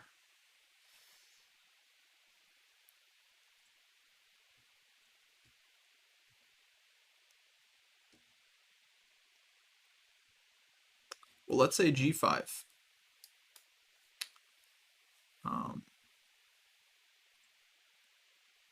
I don't know, c3 takes.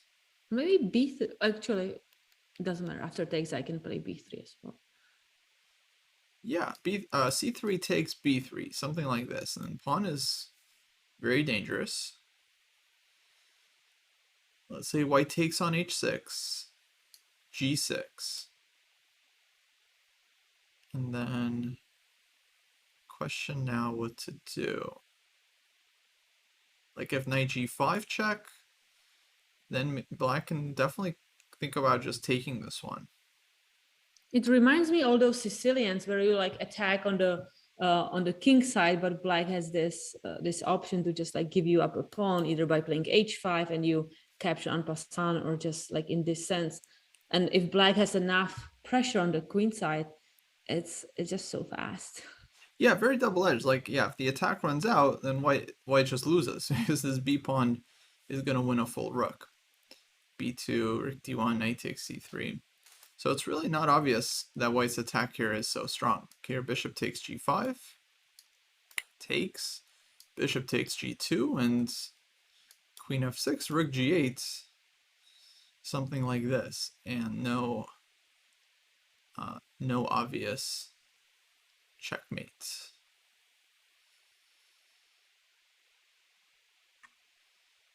Yeah. No, I'm really surprised.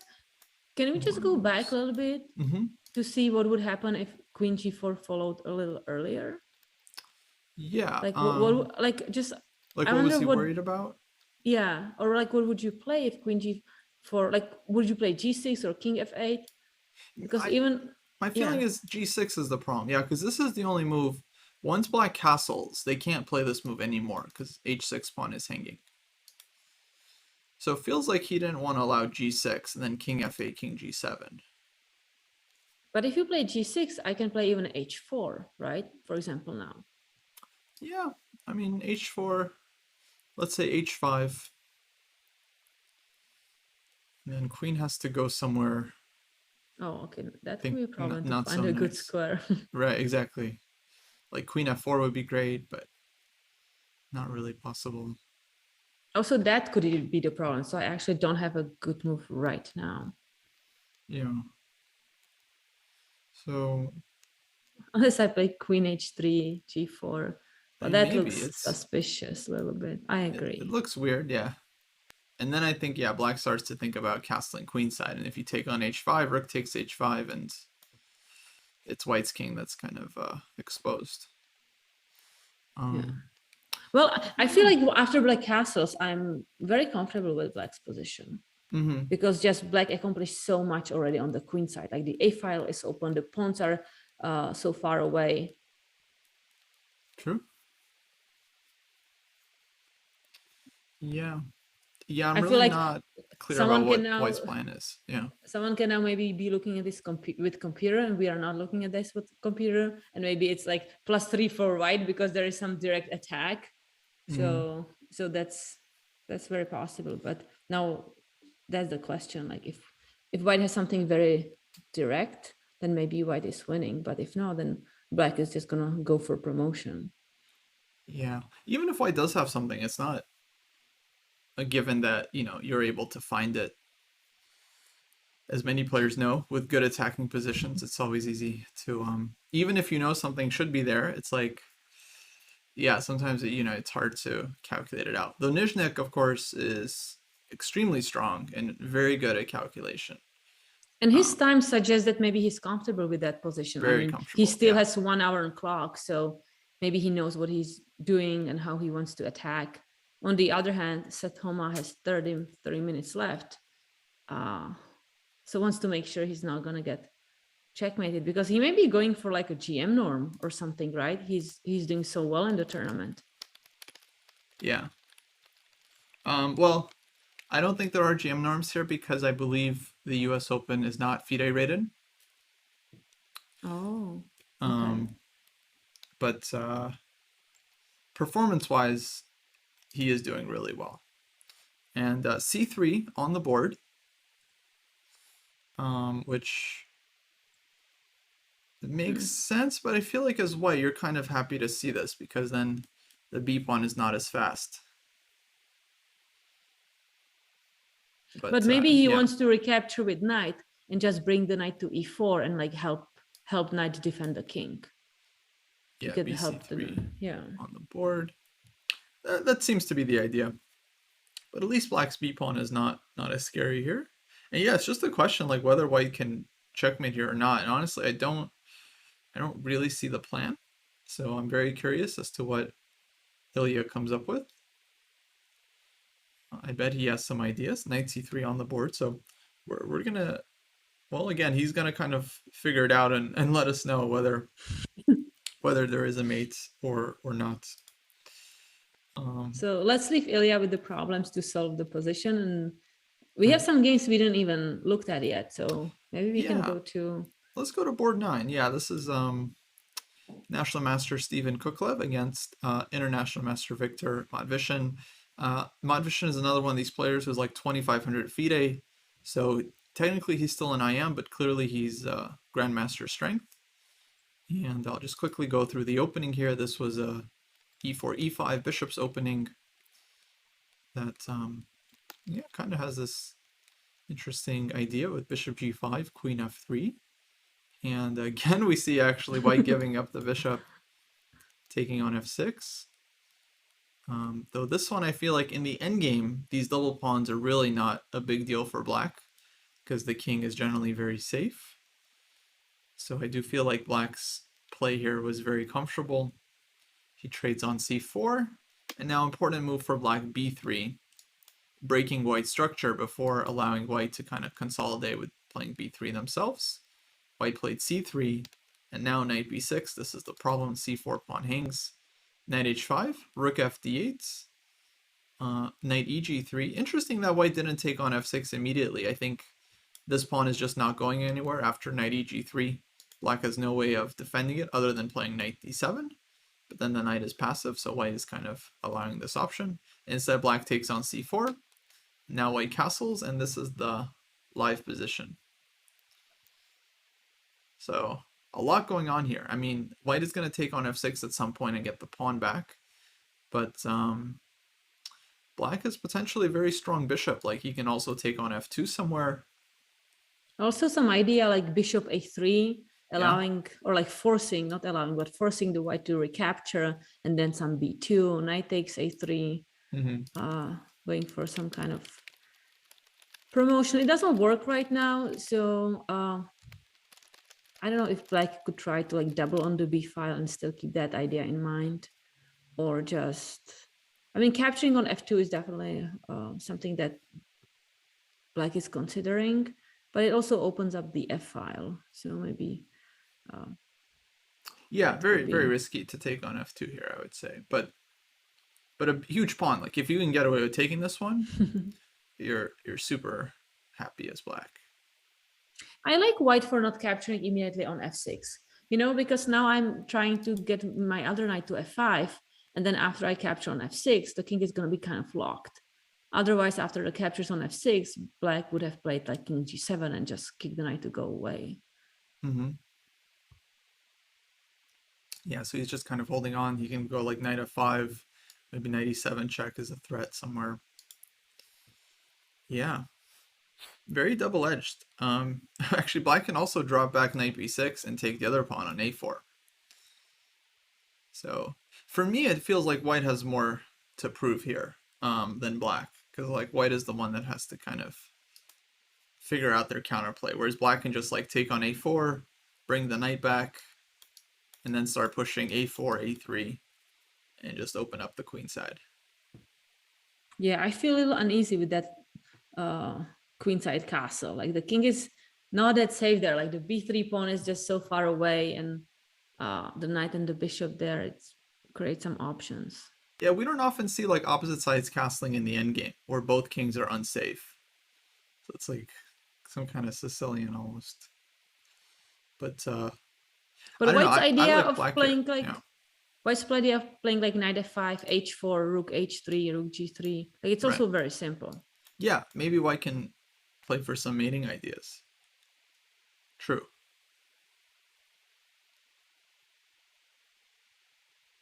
d5 happened. Okay. D5. Wow.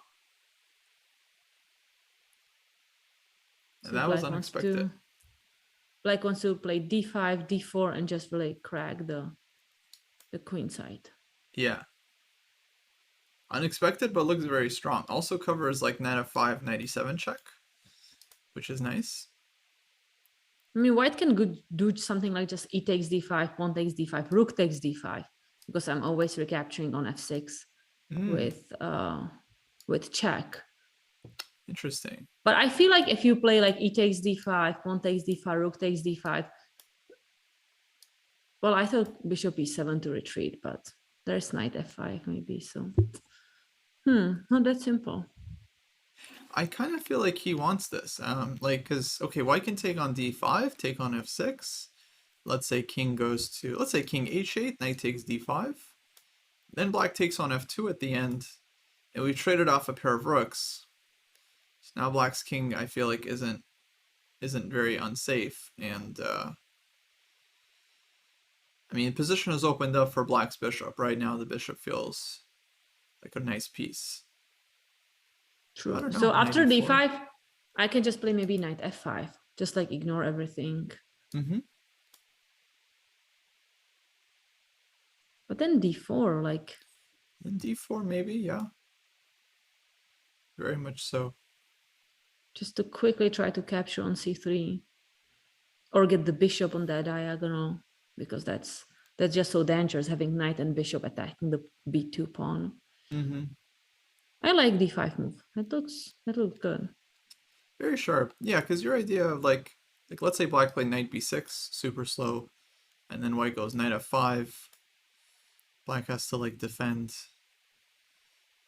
e7 because white wants to go knight e7, knight takes c6. I don't know, let's say rook b7, white plays h4, knight takes a4, white goes rook h3, knight b6 back, rook g3 check, king h8, knight takes f6, and then rook g7, rook takes h7 mate, like is huge play. Or if king f8, knight takes f6, and rook g8. So yeah, I think white did have a mating attack if black just allowed everything. So it kind of explains d5. And oh, he actually spent 22 minutes on d5.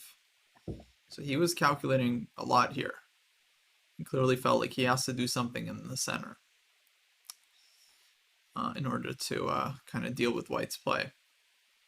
So Kostya, how do you feel about pawn takes d5, pawn takes d5, knight takes f6, king somewhere, knight takes d5? So without trading rooks. Yeah, also possible. I feel like bishop takes f2 would be the main move to consider. The knight e4. The knight e4, maybe something like bishop e3 check.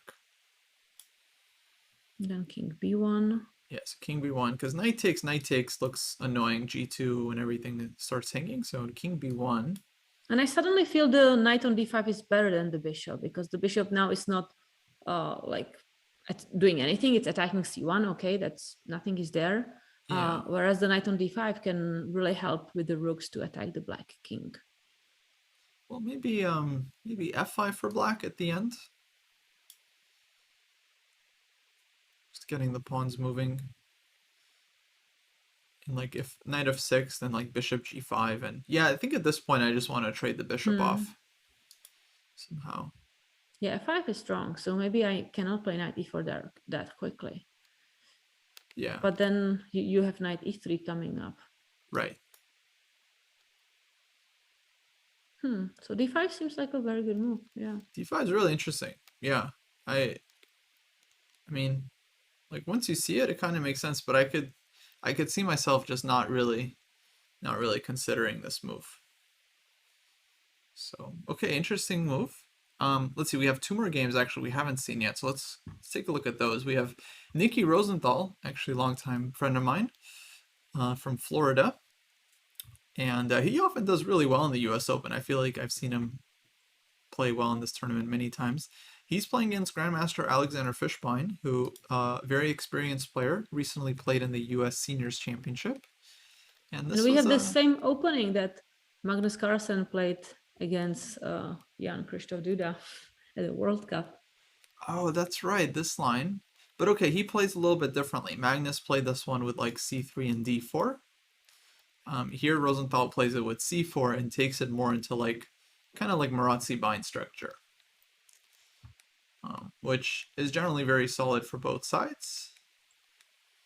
b8, a4, knight c5, queen c2, rook e3, We see h3. white wasting no time, like playing just so fast, 124, whereas Alexander Fishbein like 50 minutes left. Yeah, Nicky's such a fast player. I don't think it's good for him though. I think sometimes he's just like he just doesn't really want to think. So he just plays the first move that kind of looks interesting. I mean, it can be very good because he's like a really good blitz player and his instincts are nice, but at the same time, you know, if you miscalculate something or if you don't realize like there's some tactics, then it can really backfire. But Yeah, d5 is the like really strong move for black to play. Like if you right. are able to like either play b5 or d5 against Marotz's structure, it usually is said that like black at least equalizes. Yeah, I agree. Now, knight b1 was very puzzling, but my guess is he was worried about black playing e5 and then going after the b3 pawn. So he plays knight b1 to kind of open up the rook. But now black takes advantage with d5 and just fighting against the queen. So it does feel like black is happy. Although, let's see, rook d1, bishop c5. So yeah, as we join the game, white has just played knight e6, f e6, rook takes e4. And to me, it looks great for white. Like black must have misplayed something because in the live position, he went knight e6, takes, rook takes c4. Fishbein backed up bishop f8, allowing white to just take on e6. Now queen d7 is the live position, and white's currently a pawn up.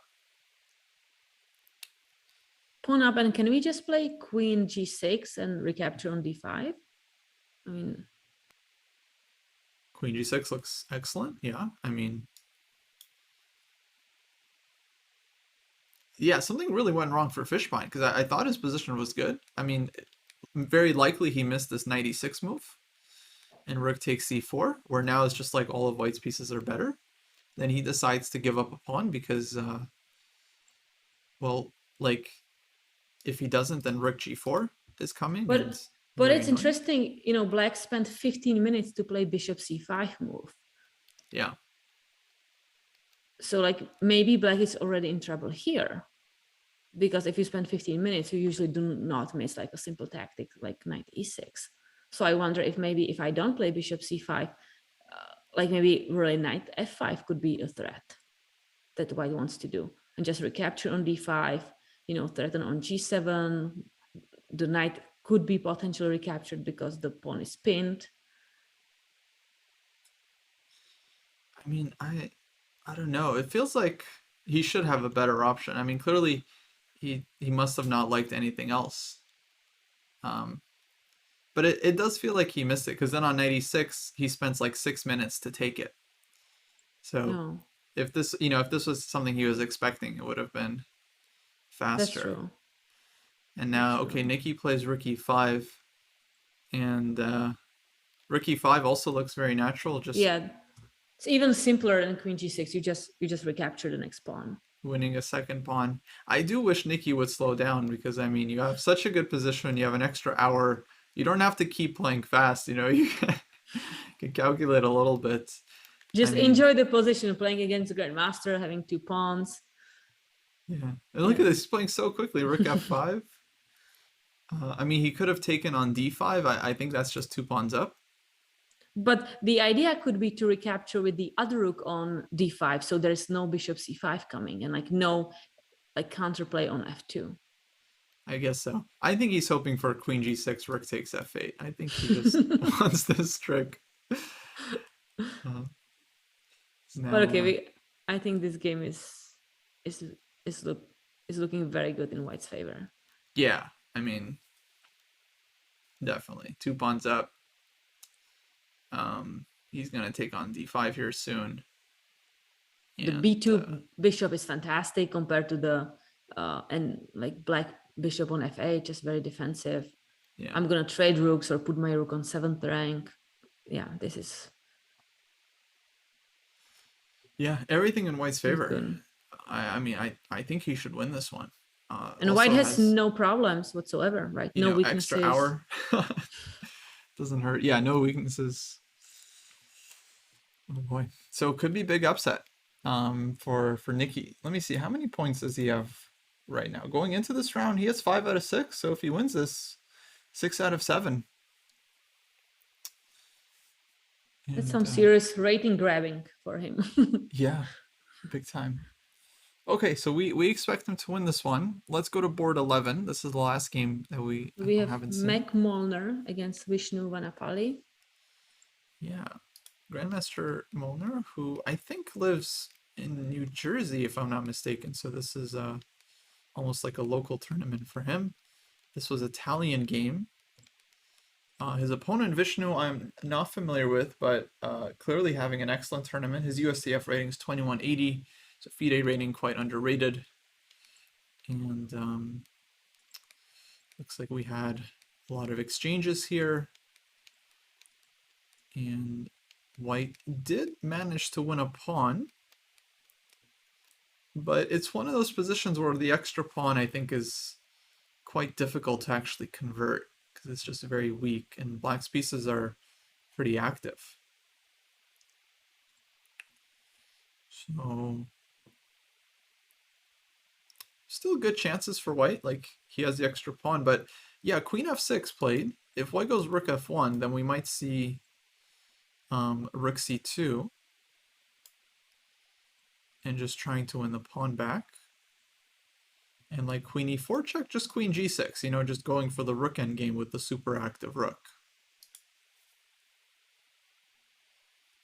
So how does White do anything here? I mean, it just looks like counterplay for Black. So again, what did you say after Rook f1? Rook f1, I'm thinking Rook c2, and then after Queen e5? if Queen e4 check, just Queen Queen e4, g6. yeah. You know, just And offering the rook endgame.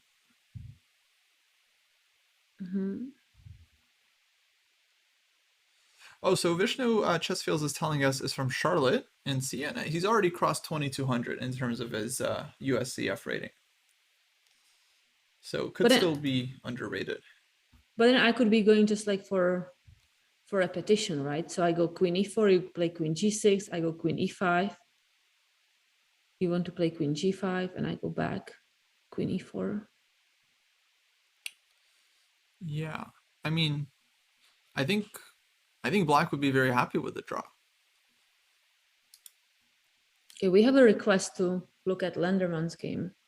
Sure. Okay, so Queen c5 here was played. Definitely Molnar is going to try to convert this one, but my feeling is that it's very hard because Black is just very active. But yeah, let's jump back to board 1. The Queen c5 looks like a good move, right? We are defending f2 and attacking a5. Yeah, that's clearly a good move. Yeah, though I don't see what White does after Rook c2. And just trying to take on c3. I feel like he's gonna need some like grandmaster technique to like. No, I can play Rook e1. Rook e1? Mm-hmm. Well, let's say, oh, so queen takes c3, there's queen f5 check. Yeah. So rook c2, rook e1, maybe g6.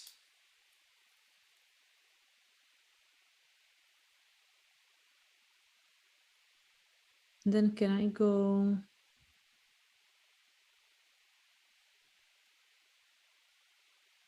to like some background stuff, background checkmate or something? Like rook e8 or something, but maybe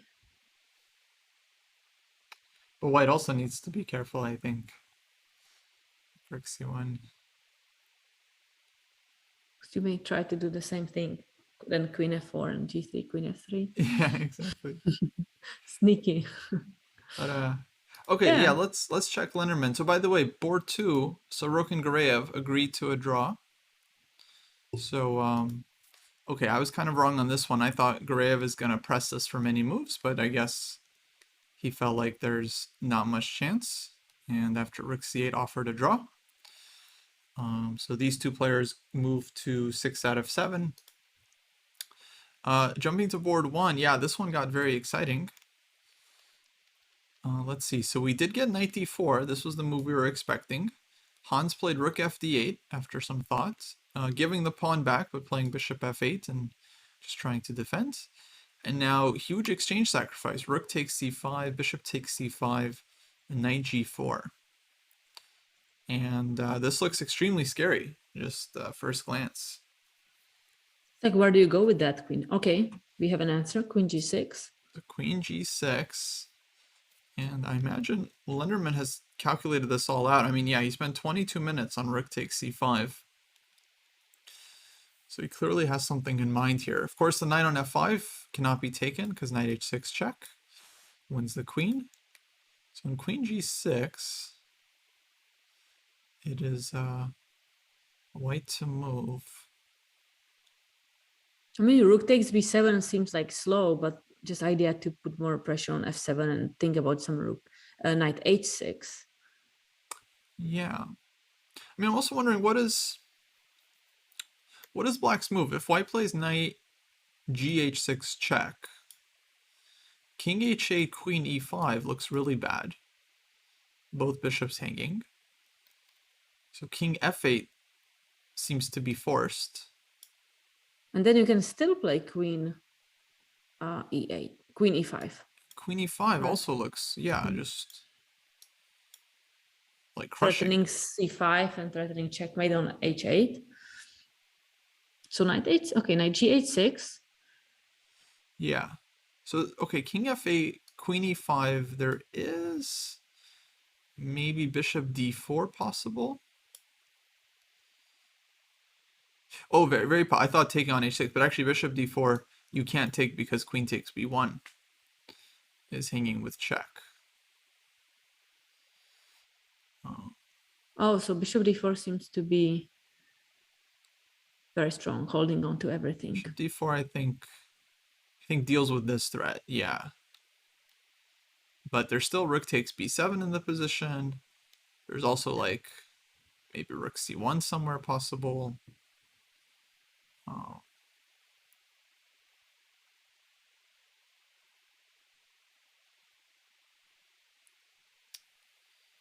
Yeah. Very interesting position. So queen g6, Lenderman's thinking. But I feel like if you then play just rook takes b7, and if I capture one of the knights, like it's very hard for white to do something around the king only with a knight and a queen and a light square bishop. Like, so you're thinking bishop takes f5? Mm-hmm. Okay, then feels like knight h6 has to be the idea. Oh, sorry, no, I thought that you are playing knight h6 differently now, but maybe it doesn't matter. Transposes. Yeah, I see. No, all right, let's say, yeah, knight h6, king f8, rook takes b7. And then on bishop takes f5, there's like rook takes f7. So, yeah, rook b7 could be really annoying as well for black. And I don't have really rook d7, because if I play rook d7, then you capture them and they play queen e5. Yeah, now Okay. this rook is not hanging, so now queen e5 is a huge threat. Right. So actually this looks dangerous. Okay. So we have to be a little more careful about what to play here. Yeah. Yeah, really happy I'm not playing black here. It's such a scary position. And you don't know if you're just lost regardless of what you do, or maybe you have like an only move, but then you have to find it, which is just very difficult.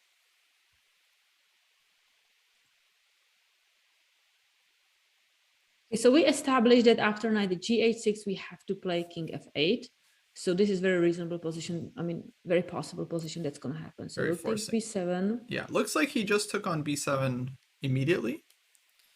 And I'm sure he has tactical justification for this. Oh, can we play like a cool move like rook a7, just like to trade off that rook? Yeah. But I think on rook a7, white can go knight h6 again, and then this queen e5 idea maybe.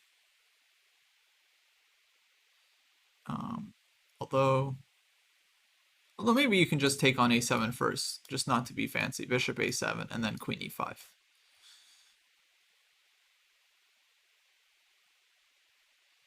But you have to be maybe now careful about still like bishop d4, some queen. Yeah. Okay, bishop d4.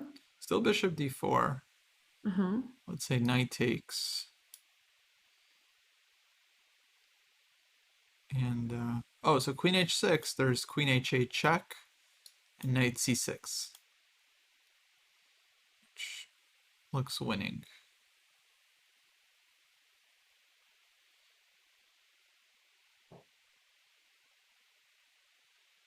Does it? So I have queen. Okay, but I don't have to, because I still have like queen b1 check with some bishop. Oh, wait, so C. Hansen, yeah, with a nice spine. So in this line, after bishop takes a7, there's queen b4 check. Oh Which is wow, much these simpler. dark square, these Yeah. dark squares are just so weak. This is so annoying. And that's just mate. Yeah, no, that's really strong. Yeah, that's a nice find. Good job. So rook takes b7. So rook a7 is just horrible. I can see why he's starting with this one. Sometimes like if you start with knight h6, then it's kind of more forcing, but at the same time, it can be harder to calculate if you have to look at knight h6 every move. That said, Hans just played bishop f8, so this is one move that white could have avoided by giving the check first. The king would have been forced to go to this square. But I imagine Lenderman has something in mind here.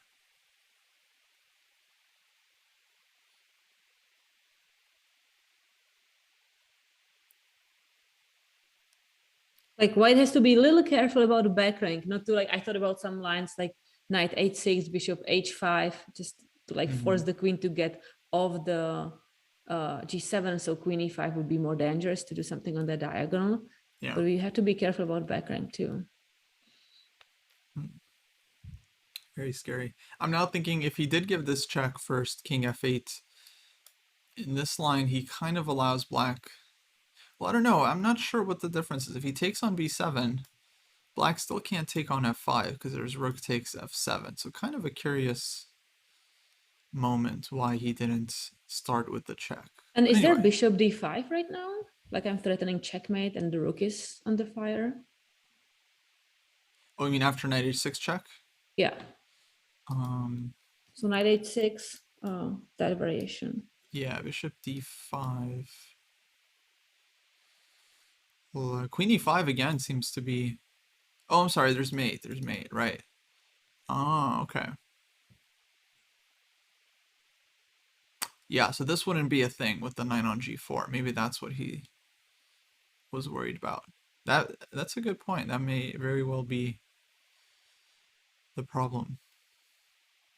So takes bishop f8. And now he's thinking. The more Lenderman thinks, the more I'm feeling maybe he didn't quite see this all the way through. Or I don't know, maybe he's just checking his calculations because he already knows, he already has some winning idea. But nothing obvious.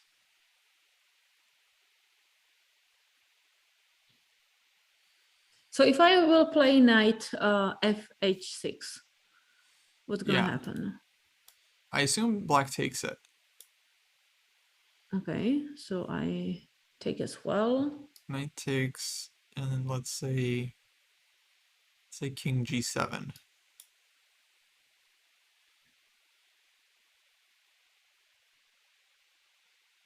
Just it starts to feel like white doesn't have enough pieces Mm-hmm. around the king.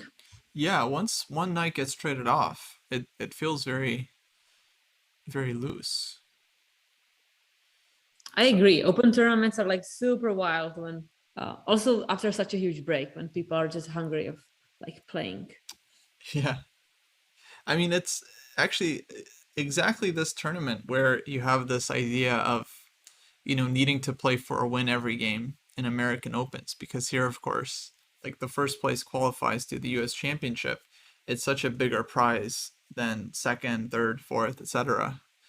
They really have to take risks to win a lot of games. Usually, the winner of this tournament has, I think, 8 points if you want to win it without a tiebreak. 7.5 is often reached by multiple players. So 8 points, I think, is the magic number that you need to kind of at least hope for a clear first. It's not even guaranteed with 8 points. Bishop f8. Yeah, white needs some move here to keep, like, if you can keep both knights on the board, if bishop takes f5 was not a threat right now, then you would have something like h4, h5, and that would be very unpleasant. But right now, black is threatening to just take this knight.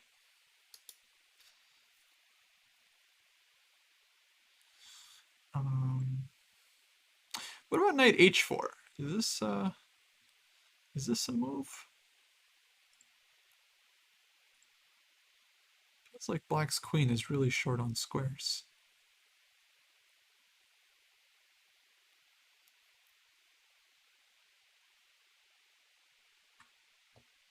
Knight h4. But knight h4, if you recapture a queen, it's not with a check. Okay, so I can play maybe.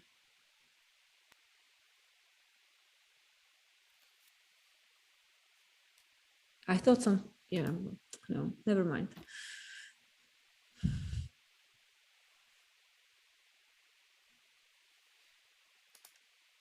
Yeah.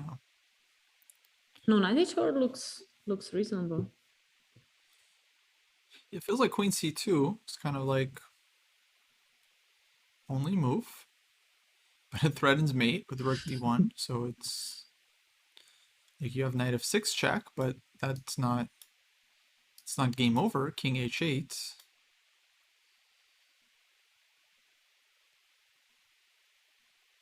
Who knows? Could be bad for white. I mean, we're not checking this with an engine, guys, so we're like trying to give you the accurate picture of what it feels like to be actually playing this game.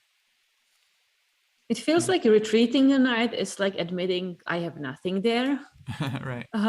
But the problem is that if you just go to like h6, you really don't have anything there. Yeah. So it kind of feels like Lenderman has overlooked something. Like really interesting sack, but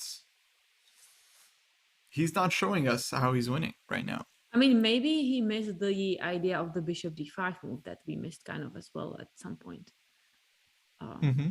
And then he couldn't give the check on h6 and he ends up in this position. Because, I mean, his time, he has 26 minutes left.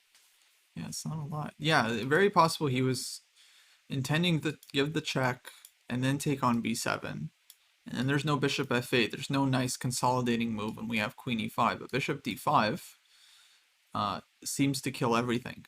And it's a move that's very missable. You just don't fully expect just this kind of double attack. And then to not have anything. So he takes on b7 first, but now bishop f8 is on the board. And now knight h6, black is just taking, and white just doesn't have a lot of pieces left to give mate with.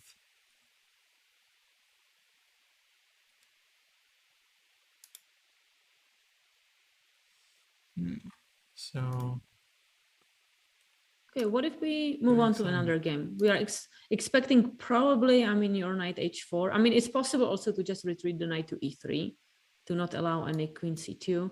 But again, like black maybe then plays rook c8 or something. It seems like black is fine. Yeah. Yeah, it'll be very interesting to see what he comes up with. Okay, let's check in with board 3. Oh, this game really Oh, opened up. wow.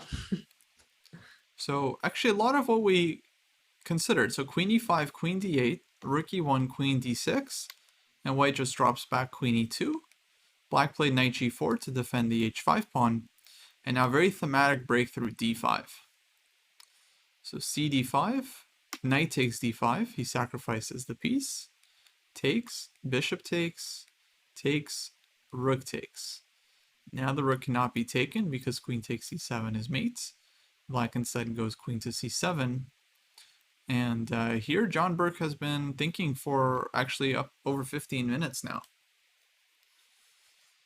Now I can't imagine he like just missed this move. I feel like this was still part of his calculations, and he must have evaluated this position as just being good for white. Because he sacked a piece, black's king is stuck in the center. But at I the same mean, time, what to do he next? he may have thought that he's going to play just rook takes f5 and you cannot long castle because I'm capturing the bishop on e7. But then there is back rank checkmate. Yeah, but in fact, exactly, black can castle. If we take, then just takes, and rook d1 mate. So instead he's thinking about what to do. Because if you don't capture, like black may want to play just king f8, right? Just to hide the king, kind of make sure to play bishop f6 or something, and just to kind of recover. Yeah. I mean, kind of a strange blunder to make. I don't know, it's possible. He only spent 3 minutes on d5. Honestly, not a lot of time for such a big decision, you know, to sacrifice a piece.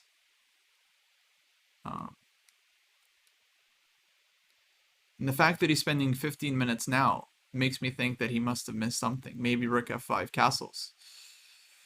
So usually grandmasters don't sacrifice a piece unless they're very, very confident about what's going to happen next. Or He maybe does have something like thought f3. f3, but the problem is after f3, you can go knight h6, and after rook e5, you have just e6. I mean f6, right? Mm-hmm. Oh, actually, knight e. Yeah, and knight e6 doesn't work because you recapture on e5. Queen e5, right? And black keeps extra piece for some pawns, but yeah, it doesn't feel like it's enough. Okay, there was a result. I'll just update everyone. Lazaro Bruzone on board 5 did win against Thomas Bartel. So this was the Caro-Kann where we both thought, like, looks better for white, but we're not Caro-Kann players, so what do we know? maybe black is comfortable, but okay, Lazaro showed the way. So b5 was played. He goes knight d2 back, bishop e7, rook g1, rook g8, queen f1, queen e8, queen h3, queen f7, rook g3, just slowly building up, knight f3. That's a great play on like files, G file, H file, and just reshuffling the pieces to really attack the king. And I guess black just didn't have enough space here, because after knight h4, he's forced to give up the dark squared bishop. Rook h7. Bishop d2. Wow, what a move. Going to b4. Like we think about some tactics and no, just let's go for the dark squares. b4. Okay, now this is curious. King h8, rook 1 g2, and black resigned in this position after rook g2. Like, is there a move that black can do? Like, it's kind of funny. I mean, he can shuffle. He can just move the king back and forth. I'm just wondering why the resignation. Feels like clearly, okay, white has decisive advantage, but I mean, seems like a strange moment to resign, unless there's No, some. but you cannot play king g8 because I'm gonna capture on g6 and then I have queen d8, right? Oh, wow. Wow.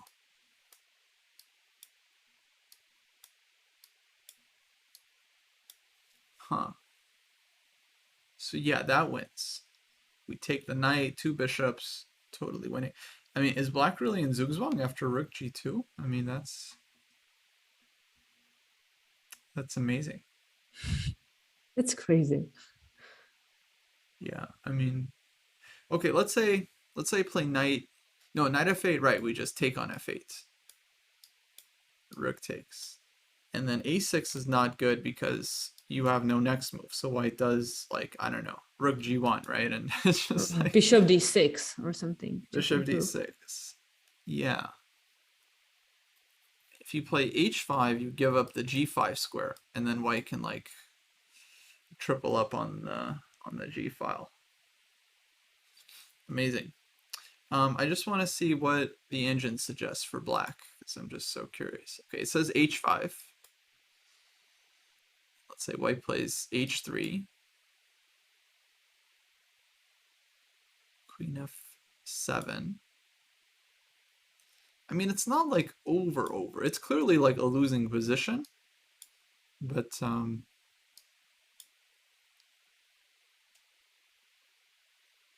yeah, not so obvious how exactly white was going to break through. It's obvious that white is winning, but not obvious how.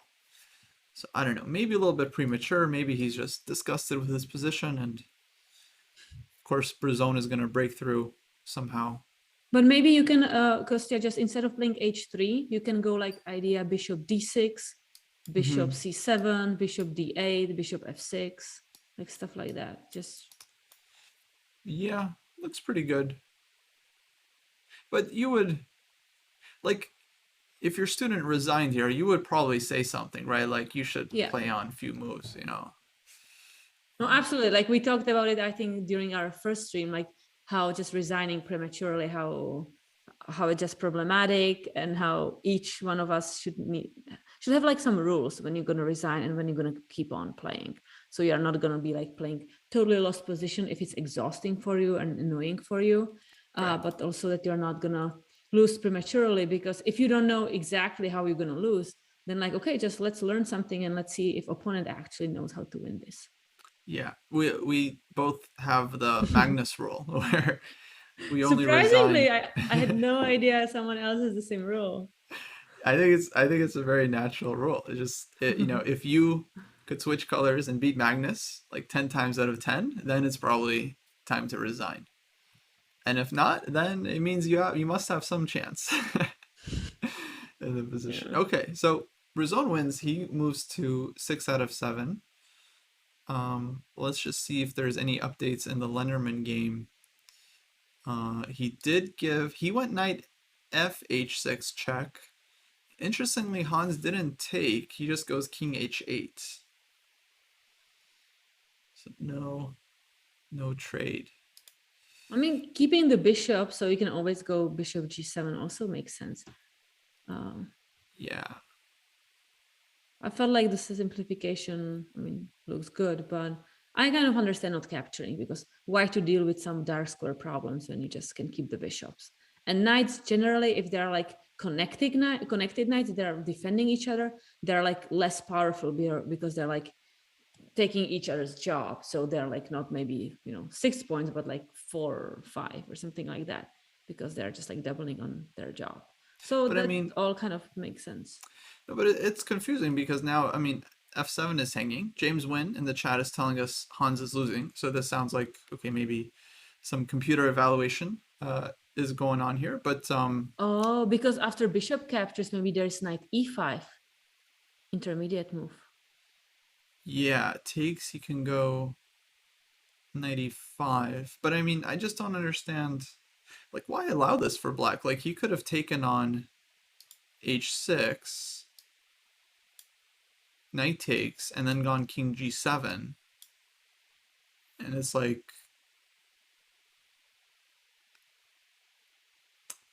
Yeah. don't see what black has to calculate here, you know. But on the other hand, if you can just get your bishop to g7 as black, like you're fine too. The problem is you probably cannot because there is this quick knight takes f7 and the other knight going to e5. And Hans had a lot of time, right? Like over 30 minutes. So Yeah, he may he just blunder spent 3 minutes prematurely. on king h8. Maybe a blunder. Yeah, honestly confused. So takes. So Lenderman just snaps on f7. He didn't spend much on this time at all. Knight e5.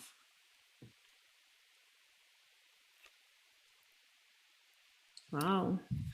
Yeah, I mean, if Hans has a weakness, it might be some overconfidence. There was this critical game in the U.S. Junior where he was leading the tournament by, I believe it was a full point, and he was playing against I am Christopher Yu. He had a good, actually, he had a difficult position out of the opening, but then he equalized and he was totally fine. And then in the position, you know, in endgame, he could have forced a draw on the spot. He decided to play on like very risky position, like his opponent has outside pass pawn and it's kind of double-edged. So he decides to play on, but ends up losing. And then a lot of his, you know, competitors catch up to him. And then the last round, you know, is very, very tricky. So if we don't see a quick response here, I mean, we can kind of maybe assume he blundered this. I'm very curious. I'm just going to check with Sogfish to see if black indeed had to allow this. Yeah, it's just a blunder. He could have taken on h6. Knight takes, and black is fine. I mean, apparently he's not better. Oh, wow. He's not better. Interesting. Oh, check this out. King g7. So this one, okay, this one, yeah, we missed. Rook takes f7 could have happened. Takes and knight f5. And amazingly, the queen and knight are like just killing black here. Oh, and we see that Hans resigned. He just resigned. Wow. So knight e5 resigned. Game over. So he was still okay. He could have taken on h6 and then gone king f8. And then white's not winning. I don't know. I mean, white has a lot of tricks, like queen e5, for example. Threatening queen h8 check is very scary. Black has to find, like, only move bishop d7. But unfortunate for Hans, because clearly he had time to figure this out. Like, this, I don't think, is super tricky. And so we yeah, can now he check. must have Was just it blundered. better? Was it better for Alex to first give check on h6 and then capture on b7 or not? Let's see. So What check. is computer King saying? f8. Apparently he could have taken on b7. We were thinking bishop d5. Bishop d5, white goes g3. Bishop Okay. takes b7, queen e5, white is winning. So black has to not take the rook, but make some other move like queen f6. So it's very complicated. It looks like he had a genuine choice. But finding that like you can just like ignore it, ignore the Yeah. rook and just play g3. Okay, that's just really hard. Like, I mean, yeah, I don't think Lenderman is incapable, but yeah, that's tough. So big result. That means Lenderman is 7 out of 7. And this is a guy who's won this tournament before. So he's like, he knows what it's like to win the US Open. Somehow he just does really well in this tournament. I mean, it's incredible. So 7 out of 7 for Lenderman. He's going to be at least half a point up, depending on the result of board 3. So these are the last two players who can get to 6.5. Burke and Schmackel. yeah, so we have this position, right? So yeah, so he did end up taking on f5, castles, and knight takes f7. So he has 3 pawns now for the piece. Yeah, and ready actually, to like kick the knight with f3 or something. yeah, we can check out Ilya versus Homa because this game was actually drawn, a little bit surprisingly. Mm-hmm. And now I'm seeing the engine evaluation, and turns out Ilya's move g4 was pretty bad. And in fact, white has no attack according to the engine, and black is winning. But let's see what happened. Takes. Bishop It seems f1. that c3 was a good move, right? I was thinking maybe just go b4, b3, and then c3, but apparently just going immediately for c3 looks good. C3 is good, but maybe b4 was also good. I mean, it sounds like white doesn't have enough. Yeah, he goes bishop f1. Okay, so he wants like maybe to get the bishop out to d3. So queen c4, e3, queen c6 back, bishop g2. And I guess they repeat it. Queen c4, bishop f1, and on That's every move, silent, black is better. silent, silent draw offer from white, just repeating. And that's also something we talked about, how like players can feel pressure, like when someone much stronger offers you a draw, like how to decline it. Like I think Seth felt that his position is better because like g5 seems it's not that it's not that risky. Also, you see that your opponent is like someone like Ilya who is very like capable of winning the tournament, won very many tournaments like this in past years. So he's repeating, so he's obviously not that happy with his position either. But now you have to break that cycle and say like, okay, no, I actually want to win. It's difficult. Yeah. So yeah, they did repeat, and the game was drawn on move 31. Instead, I mean, it sounds like the engine gives many other moves. For example, after bishop g2, there's no real threat if black goes king to g8, avoiding knight g5 check. But I mean, obviously, this is extremely scary. If you go king g8 here, you're allowing bishop takes h6, and I mean, of course, you can believe that black is defending here, but it's like queen e4, for example, maybe is a good move, and trying to get the queen back. But yeah, I can understand. I mean, against Ilya is a very scary player, guys. He has a very high rating, and if you haven't played him over the board, he's very intense. Like, he's very confident. He's one of those players that like always looks like he's winning, even if he has like bad position or like not so good. So But I don't blame Seth for this one. Like king h8 seems like okay, that's a tough move to, or king g8, like that's a tough move to make because you don't want to like allow the capture on h6. But if I just play knight e4 just to block the idea of like knight g5, because then I capture it, and my next plan is very simple. I just want to promote my pawn. Like how would you respond to that? Like what do you think Seth was worried about? Yeah, knight e4. No, sorry, I mean without playing king g8, just knight e4 immediately. Oh, fair enough. Yeah, definitely a fair question. No, I imagine black is better with any number of moves. Knight e4 looks very reasonable. And as far as what he's afraid of, I mean, because rook on d2 is also hanging right now. yeah, let's say he just goes like rook d1, and then maybe white is threatening knight d2, setting up the pin. But I have queen c2 afterwards, right? So I just run b4. So b4, oh, knight d2, queen c2, I understand, yeah.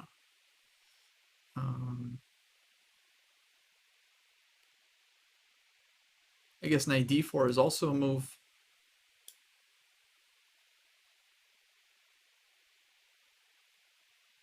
Okay, queen. I can play queen a4, queen c3. Yeah. Maybe queen a4 tempo. No, I'm with you. I mean, I mean, it feels like white's attack is not there. I think black probably had a number of ways to continue. But I mean, to me, this feels more of like a psychological decision rather than an objective one. I think if you ask, just the fact that Nizhnik is allowing a repetition tells you that black is better, right? Because if it was equal, then he would not be allowing a draw. He would be playing on. But I feel like if you are black, you also don't have that much to lose, like compared to the gain you can have by beating Ilya. Like, you are exchange up, you have a pawn that's running for a queen. Like I kind of feel there must be something that Seth was worried about after knight e4. Oh, what if, okay, I have a question. Maybe something like bishop take h6, g takes h6, and g5. Sure. Maybe something like that. Yeah. Although now there's queen c1 check and I can recapture. But the idea is you cannot recapture with the bishop now because knight takes g5. But there's queen c1. Yeah, first. Yeah, I mean missing one it's kind of scary. kills it. It's really scary not to like agree with the draw with Ilya, because I mean he's such a strong player, and exactly Yeah. what you said. It looks like he's winning. He feels confident, but like Apparently, Ilya has been coughing, according to Amadeus Brito, who I guess is on scene in the tournament. So uh-huh. maybe that's another factor we have to consider. If your opponent is coughing, how much risk do you want to take in the long run? I don't know.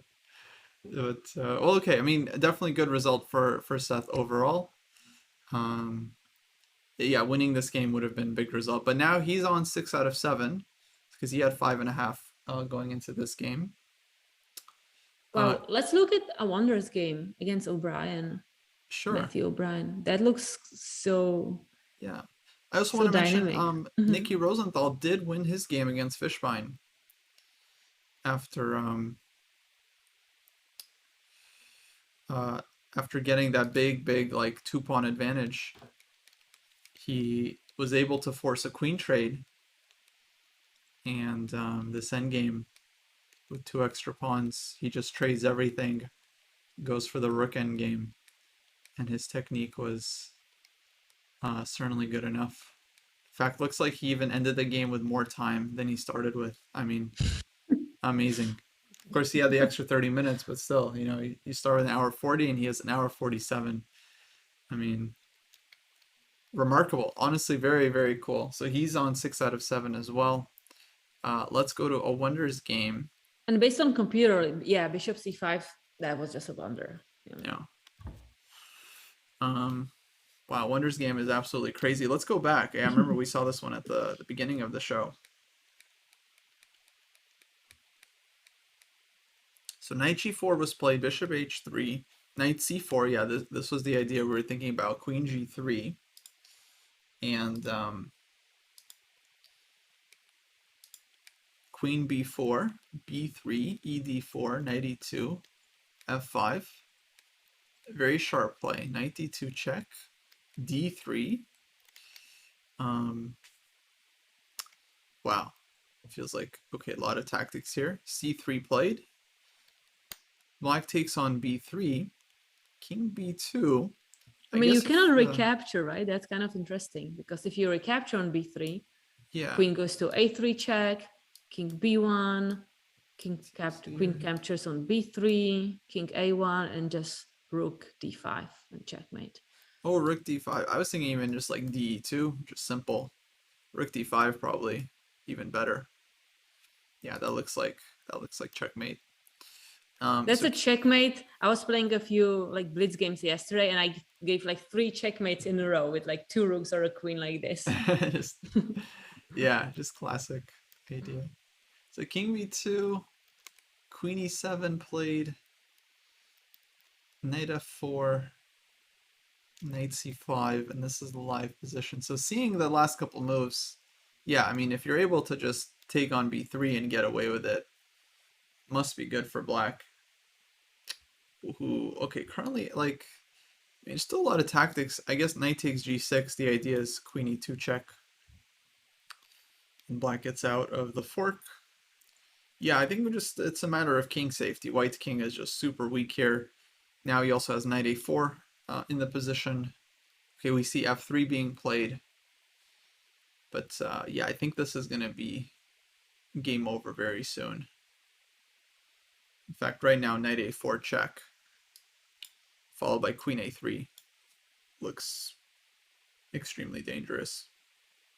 Maybe he Feels has like to go king after, b3, but yeah, yeah. king b3 seems to be forced. But if your king has to be that brave when there are like queens and rooks on the board and the position is open, yeah, I may go for something like knight e3, knight c2. Yeah, exactly.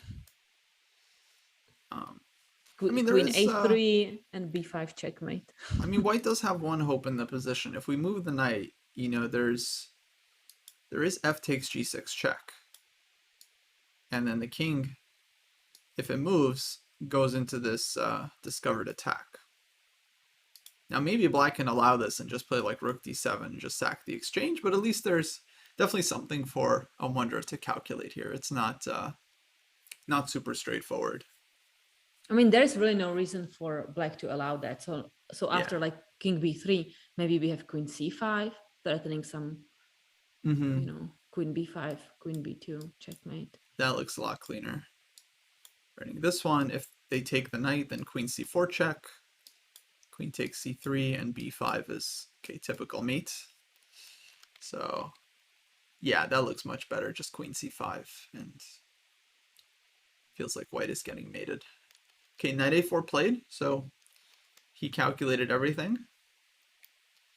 And of course, we can make moves and take them back. But if a wonder plays knight a4 check after like 2 minutes or even 1 minute, it means like, okay, it's just mate. Otherwise, he would just keep thinking. He has 30 minutes. If it wasn't clear, he would just keep thinking about it. And maybe play like knight e5 or some other move that like keeps a big advantage. But yeah, clearly he sees until checkmate here. Okay, Katerina, let's take a break. When we come back, we'll check in with this game between John Burke and Schmackel, which I think is or Schmeichel, which I think is very critical for the standings. As these two players one of them might be in second place when this round is over. But for now, And we guys, may we'll be taking also, a quick break.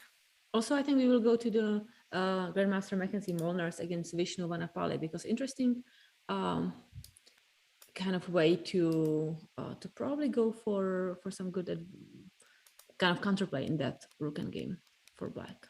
For sure, yeah. Molnar will definitely, I think, be looking to convert this one with the extra pawn. But okay, guys, we'll be back in a couple of minutes. Don't go anywhere. The round is still a number of very interesting games that we'll be following. And yeah, we'll be seeing you guys soon.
Hey everyone, welcome back to the US Open. This is the live commentary on the top 12 boards, round 7. We've already had a number of decisive results, and now we have a few more results coming in. When we last went to break, we were looking at this game with Matthew O'Brien and Wonder Liang. This game did finish in a Wonder's favor, as we were kind of expecting. He did play our move Queen C5 that we were looking at, and there was actually a very nice finish to this game, so I hope everyone enjoys this one. White played C4, Black played Queen D4, continuing the assault against White's king. Rook C1, Queen B2 check, finally forcing the king to take this knight. And now Black goes for a pretty thematic king hunt, starting with A5 check, Queen A3, of course, White's king cut on the D file. Queen B4 check was played, King A7, Queen C5 check, forcing King A8, and of course Black mated with the nice king move, King to C7, just super, super smooth. So beautiful attack by Wonder, and a sportsmanship award to Matthew O'Brien for allowing your opponent to checkmate. I think that's a very small gesture, but a lot of players, I think, do appreciate it, because they, once you get to a certain level, everyone tends to resign before you can actually put mate on the board. So yeah, nice gesture to the opponent to actually allow him to put mate. Do you ever do that, Katarina, or do you just resign 2 moves I think before I mate? resign, but I'm not very often. I think in that situation that you like see the mate actually happening, it's just like you're usually losing a material. Like, okay, you're losing a piece and something, and there's no reason to continue. Yeah, And I don't also remember like giving a checkmates too often. It's like right. most of the games, like it's like 99% usually finish just with resignation. What Yeah, about you? exactly. Well, there's a number of filters to it, right? It's like usually what happens is the strong player doesn't get mated because they see it coming, and they give up a material, they even give up a piece to go into some bad endgame, because that's still better than getting checkmated. But in the rare cases where there is a mate on the board, then yeah, usually players just resign once it's like a forced mate. It's very obvious, like mate in 2, mate in 3. I When I have the chance, I often let my opponent put mate on the board if it's like a pretty checkmate. If it's something like, king and queen against king, like you don't want to force them to play it out. That's just like wasting everyone's time. You just resign right once you're like losing in the end game. But if it's like a 2-move checkmate, I think it's a nice gesture. And we were looking at Seth Homa's game, actually. I'll never forget. He allowed me to checkmate him in an important game on my way to getting my final IM norm. And he could have resigned. He was like losing his queen and everything, but he saw like a pretty checkmate possible, and he like let me do it. So I was always very, very appreciative of that. Okay, One yeah. thing, because I just want to mention, I just obviously the analysis just like shouts at you after the game finishes, and it's surprising. Like if you can go to move 25, that Mm-hmm. uh, a Wonder played 2 very natural moves: Knight E7, I mean Queen E7, Knight C5. Even I think he played them pretty fast. And surprisingly, like computer said that after Knight C5, like it's equal. Right. Yeah, I mean, it's so funny when in a sharp position. Apparently, according to the engine, so white played f3. This was not a good move. What white should have done was go f takes g6. And the idea is that after the same knight a4 check, let's say king a1, queen a3, in the other line, this was threatening mates with white's pawn on f5, pawn on f3. But here, white has a check, takes with check, takes on d3, and apparently there's no checkmate here. Thanks. Rook d4, queen e2, white is defending everything. So easy for the engine to see, but I would say like nearly impossible for a human, especially when you're down to like 15 minutes. So Like I think we both thought it after Knight C5, like okay, White is gonna be like resigning pretty soon. But I yeah. mean, capturing on G6 is kind of, we understood that with F3 we're very slow at attacking the Black King. Mm-hmm. So after we did all that analysis, we could come back better informed and do a better move. Yeah. Yeah, it's not crazy that, he could have played FG just by accident, because it also looks pretty good. But let's see. I mean, knight a4. Yeah, already like playing queen a1 versus king b3 is like, or king a1 versus king b3. I mean, yeah, very tough choice already. Just seems like you're getting mated, like queen a3. Yeah, I don't know. Like, you never survive this. But yeah, Yeah. um, Okay. but very nice game by Wonder. Shaba also won. So we were following this game. Now this is interesting. So DC5, we last saw here. Black played E5, which I thought was like the best move, clear best move. Apparently big mistake. Because C4, D4, Knight G5, and I guess White is getting some play here. Bishop D3, Knight D8. Honestly, it wasn't obvious to me that White is doing so great, but okay, Engine really likes it. Queen H5 takes. Bishop G6, Queen G4. And I guess Shaba just had a very strong pressure here. Rook Fe1. Now takes on E7. Oh, that's a nice tactic. Takes on D4. Because this endgame feels... This actually starts to look hopeless for black. Because so many pawns are hanging, and then the 7th rank is a big problem. So Rook E8 instead. Queen D5 check. Bishop F7. Rook takes B7. And black resigned here as... position is kind of collapsing. Now, he resigned at an interesting moment. He could take on d5, and it looks like black is winning the exchange. Rook takes e7, rook takes d7, c takes d5. But white's pawns are just so strong here that it's, for a strong master, like you don't even have to play this out. You just know c6, but d6 is coming, and it's just like, yeah, you never hold this. So he didn't. He just resigned after rook takes b7, and I think in view of this line. Okay, so we have 4 more games still going on. I think the most interesting game, as far as the standings go, is this game between John Michael Burke and Sam Schmeichel. Here, White had just sacrificed a piece for 3 pawns, and plays this fantastic move, I feel, a4. Just like attacking from all angles and hoping for like queen takes a6 and so on. Bishop f6, check, king b7, rook c5. Nice move. It feels like white did have enough here. I mean, black's king just so weak. Takes on d7, queen d5 check. I really like this rook d8 move. Yeah, rook e8 now just played takes, knight d6. And yeah, this feels like mate. Maybe engine says 0-0, I'd be amazed, but feels like mate is coming. Check. And how do you defend against c4? Yeah, against that? Well, I guess we can try. Let's just try knight e5. I don't know, first move.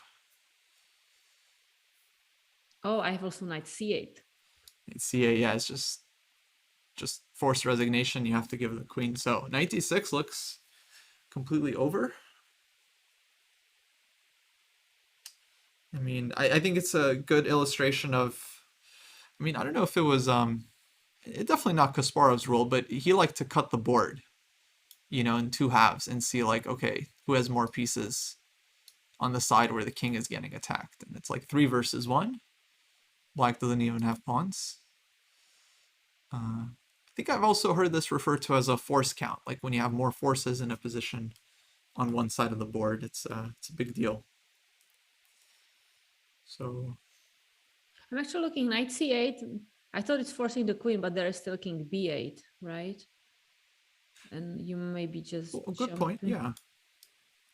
King b8, let's see if we can find a win. I mean, it looks very suspicious, but yeah. We still need to find the... Yeah, still important to find the knockout. Oh, actually, that's nice. Maybe we can play knight b6 after king a7, rook c8. Oh, but we don't want to get too much material, give too much material to get a queen. King takes b6. Yeah, because if you take queen takes b6, then there is rook a8, checkmate. Yeah. But if you capture with just like king on b6, then yeah, okay, that's maybe not the best try. This. I mean, well, there is a queen e6 actually we could throw in. So maybe it is working. And after king b7, oh, you're gonna get the bishop. Got it. Yeah. Yeah, so if we get one minor piece, then it's a lot of pawns. Yeah, white's queen should win. So I think it's good. Yeah, rook c8. Very nice move.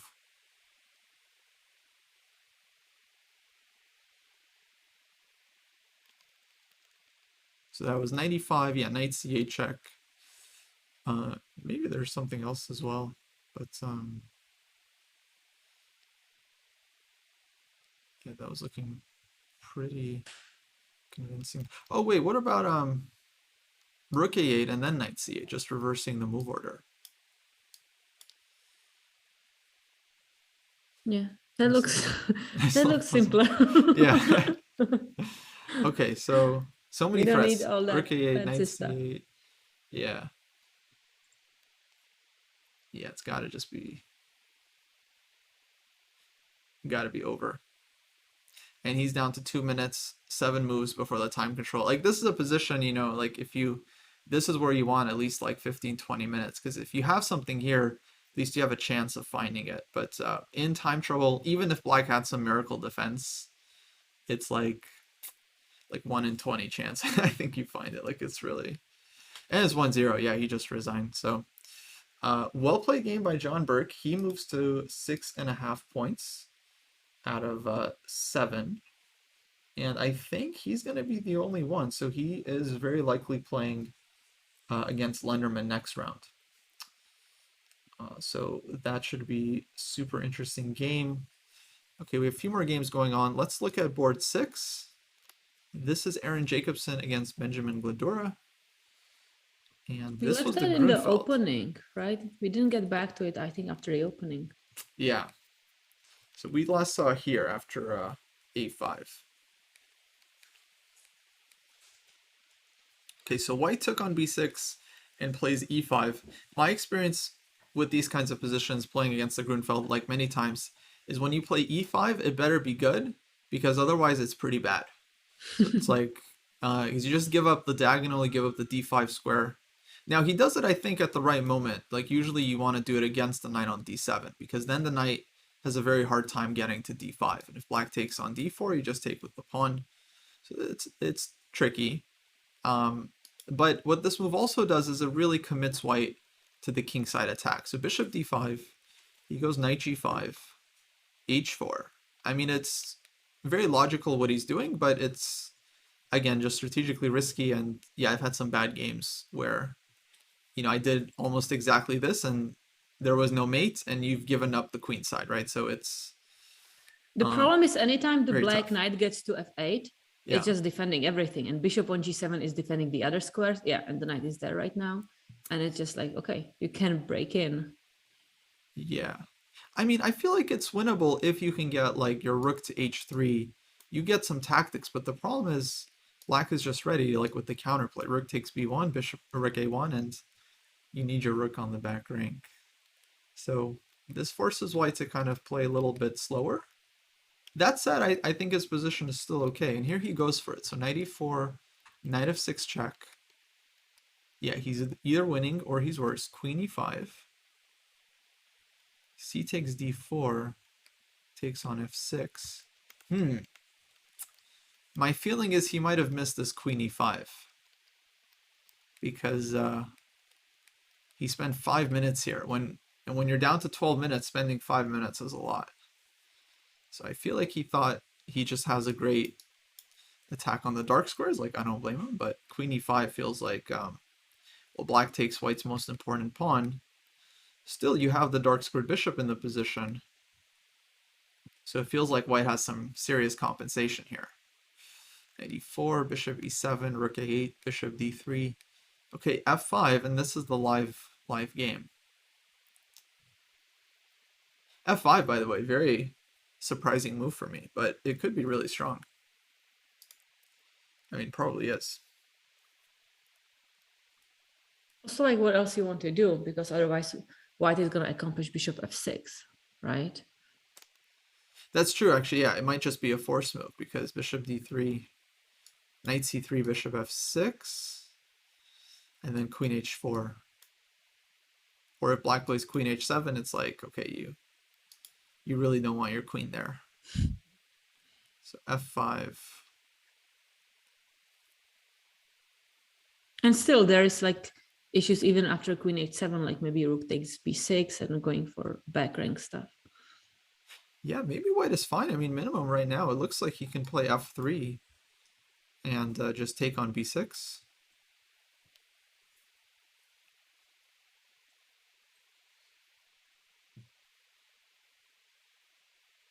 With f3, you cannot play, right? Because Oh wait, d4 bishop is on hanging. e7, still hanging. Oh, and d4 is hanging. Oh yeah, I'm just hanging everything. Okay, so okay, now we realize some stuff is hanging.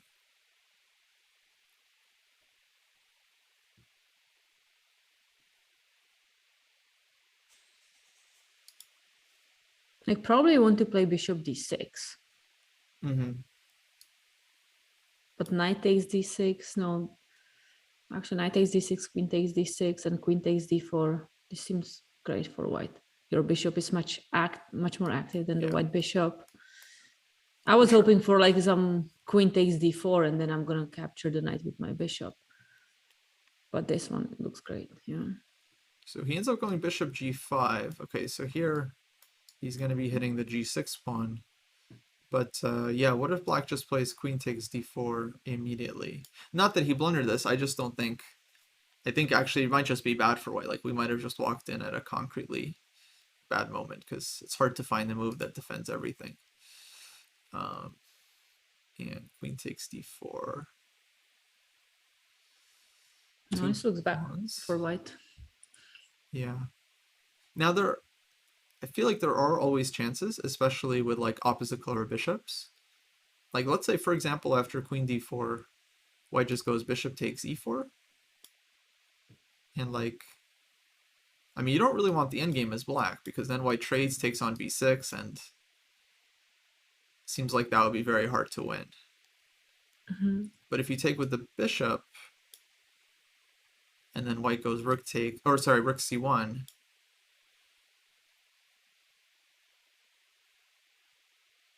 like there's always a chance this goes wrong for black. I mean the king is pretty exposed and there's like queen h4 and bishop f6.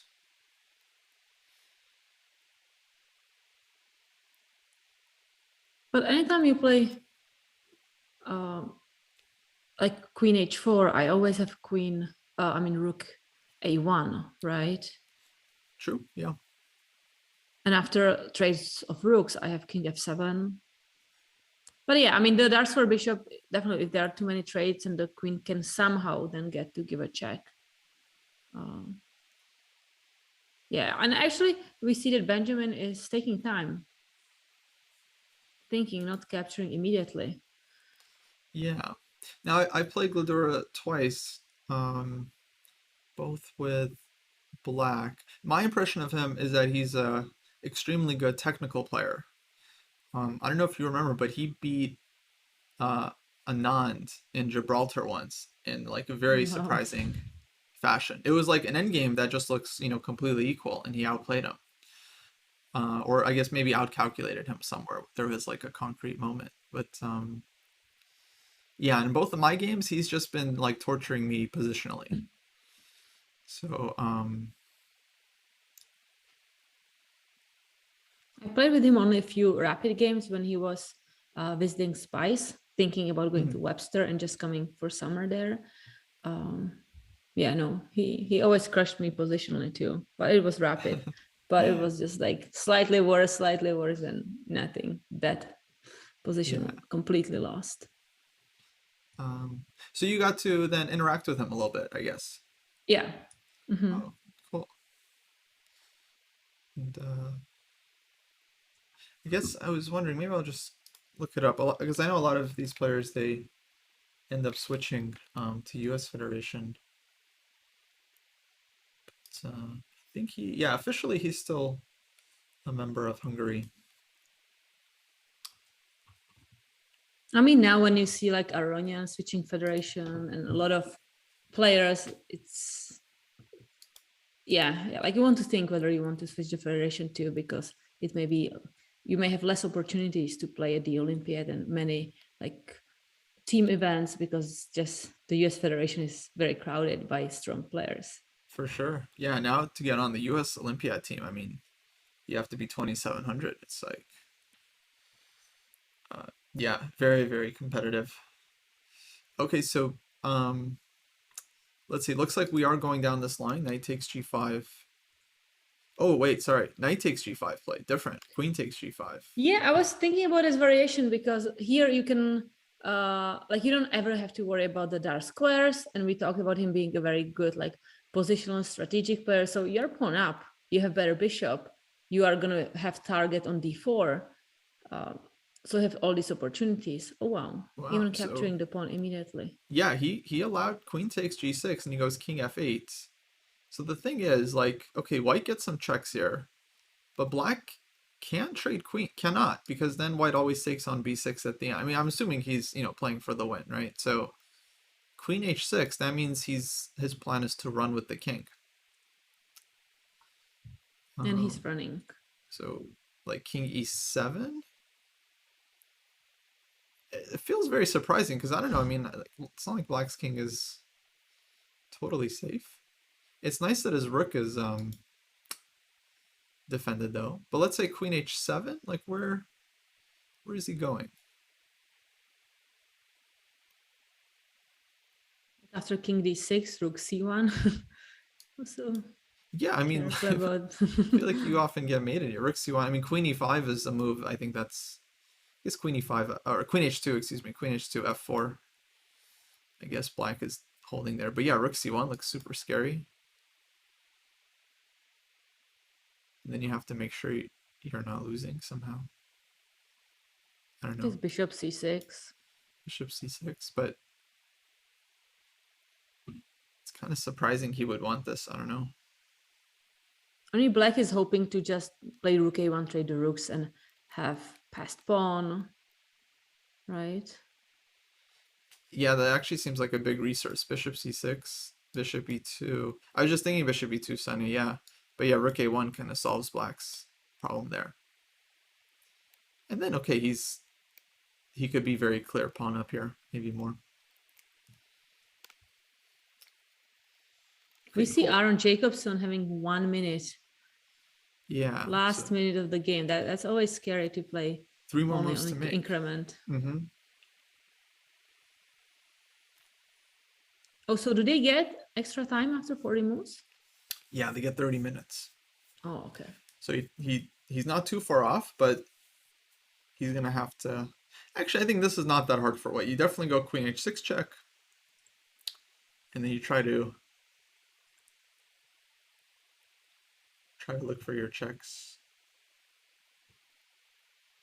Does he have another move?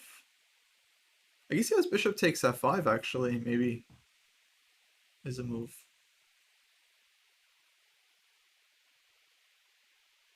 Just taking all the pawns. Queen takes, bishop f7.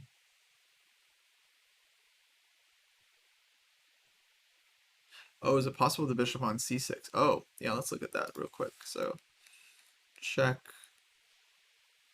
Yeah, actually, it looks really possible. That's a nice find.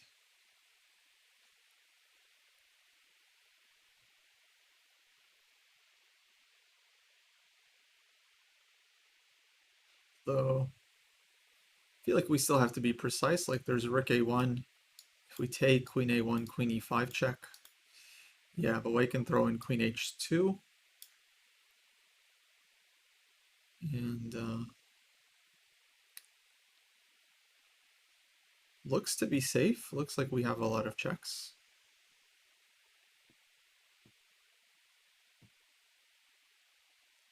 So queen h6 on the board. It's a good idea. Yeah, bishop takes f5. Yeah. And now Gladura is thinking.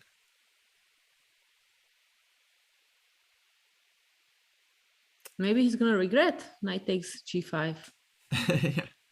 Although, okay, we did kind of look down this long line without looking for other options. I mean, black also has king e8, king d8, just running along the back rank. Maybe avoiding. Oh, but king e8, there's bishop b5. So that's a big drawback. All right, so king e7 is on the board. So, okay, king e7, queen g5. Oh, queen g5. Okay. I was expecting queen h7 to keep queen h2 check as a possibility, but queen g5 is a different trajectory.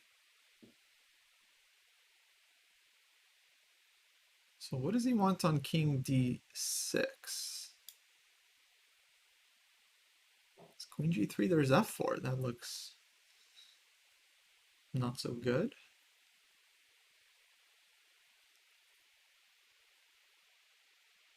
I mean, I can imagine still thinking about bishop takes f5. It's worse version than before, but still, you cannot trade queens immediately because b6 is hanging. Yeah. Yeah, it feels like you might be able to just take at some moment, and then black's king is going to be super weak. Although I would be very nervous about doing this as white, because even if you get the pawn and like queen stay on the board, you're kind of worried you're going to get mated there. But yeah, king d6 on the board, but now white has to make his 40th move, and this is Oh, 14 unfortunately, seconds. yeah, you really Wow. wish you made it earlier, because That's the queen worst thing g3 might be blowing it. Yeah. to be making like the final important decision on, oh, rook d1, like when you Well, have he's few seconds to go. rook d1, yeah. But he probably wanted time to calculate this one, because like rook a1, for example, might just simplify black's task. Oh, rook d1 is interesting. So now we don't have rook a1 because queen from g5 can be going to d8. Oh, so he says queen d8. Oh, that's a good point. Yeah. But then, okay, there would be a funny trap. If rook a1, queen d8, king c6, bishop e5 check, feels like you won the queen, but black just takes and smiles at you because your rook is pinned. But there is But queen you have c8. Yeah, or so rook c1 good. because you cannot block with the bishop because suddenly your bishop is pinned to your queen. But rook c1 isn't black just taking? Oh, you mean rook c1 earlier? Oh no, okay. I was thinking the bishop is on b1. Okay, no, Oh, yeah, doesn't yeah, make yeah. sense. Okay, and Sunny's pointing out, yeah, king Mhm. e5, queen h8 is also a nice trick. But okay, but that would be a draw for white. So definitely he's not going rook a1. So can he play something like bishop c4 or no? That's dangerous. You can't do that. It's immediately bishop c2 or something. Yeah, Oh, rook rook h8 is h8. possible. I like that suggestion. Yeah, just trying to go queen e5. And then very hard for white to defend without weakening everything. That's a very nice active move.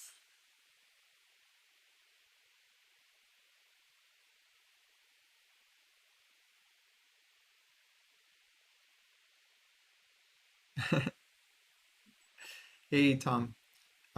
Well, to be honest, we're not Caro-Kann players, so we weren't quite sure where things went wrong. We were a little bit surprised, actually, yeah, by the resignation.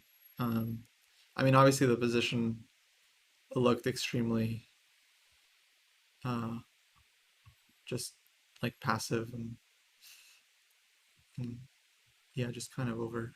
But yeah, we were wondering if there was like a concrete reason.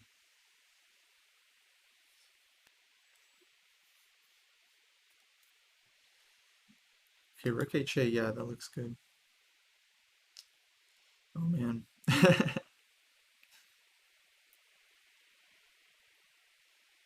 So,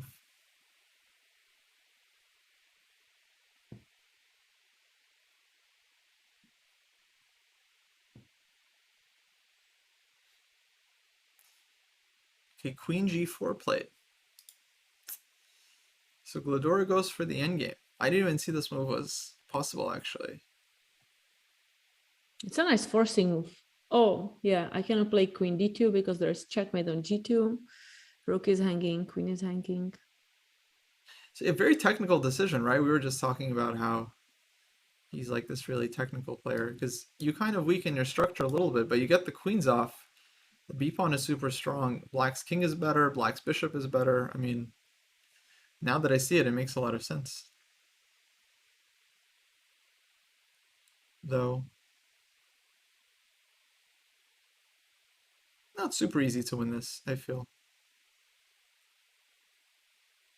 It's gonna be a lot of shuffle. Like, but this is the position you don't want to play as white. You're pawn down. You're just gonna like suffer for 1 more hour at least.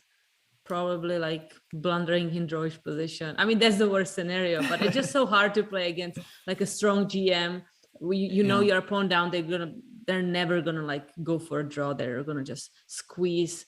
Even if it's gonna be like drawish position, they're gonna play on, try like all kinds of ways to try to win, and it's just hard to see everything and keep up with having some time to think about responses. So here black will Yeah. maybe going like for white, going like rook b1 to just stop the b pawn from making a move could be an option. It really is yeah, the worst situation to be in. Because the problem is there's no hope. It's like you feel like you're gonna lose the whole time. And then The and you only hope I see, actually, sorry to yeah, jump in, Costa, it's like to go for rook b4 and go after that pawn on g4 with like king h2, king g3. right. This one he allowed to be weakened just to force the endgame. Mm,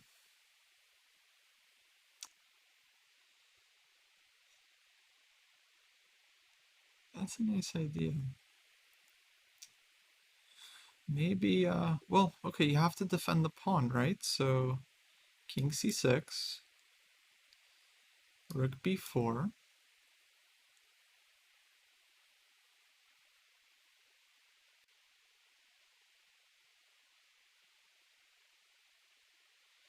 Maybe rook a3. Possibly g3 first, but I feel like I would try this. But can I play now? No, I thought about bishop e4, but you have sneaky king c5. Yeah, definitely.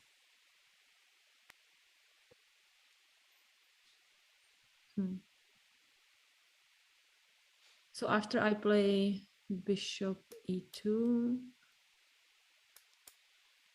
Yeah, then I was thinking g3.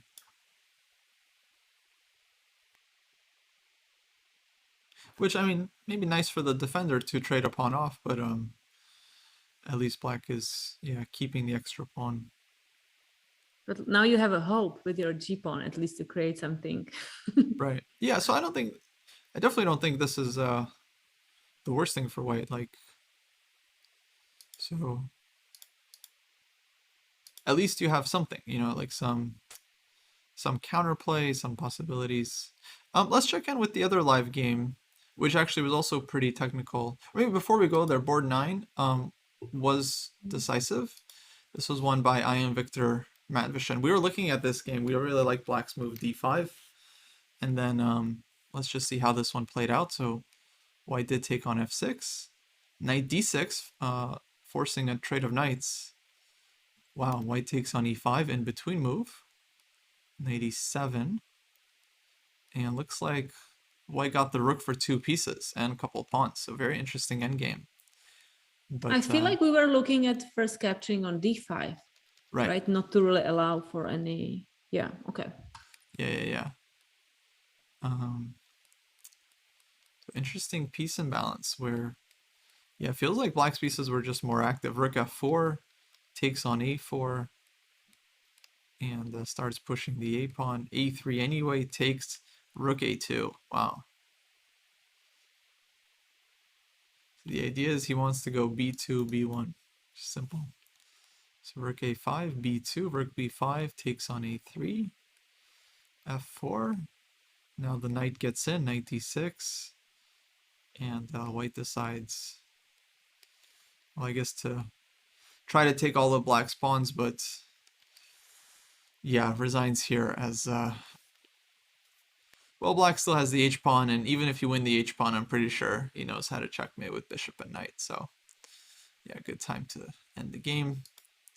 And so we still have this game with Mackenzie versus Vishnu, which looks like black kind of ended up in a nice ending. Earlier he was down a pawn, and we were just following how Molnar was going to try to convert this one, but black ends up getting I mean, into rook endgame. maybe we can go back to where we left just to Yeah, see how, yeah, okay. it was, I think here, queen c5, rook c2, rook d1. Black played rook a2, and then queen d4, queen c6.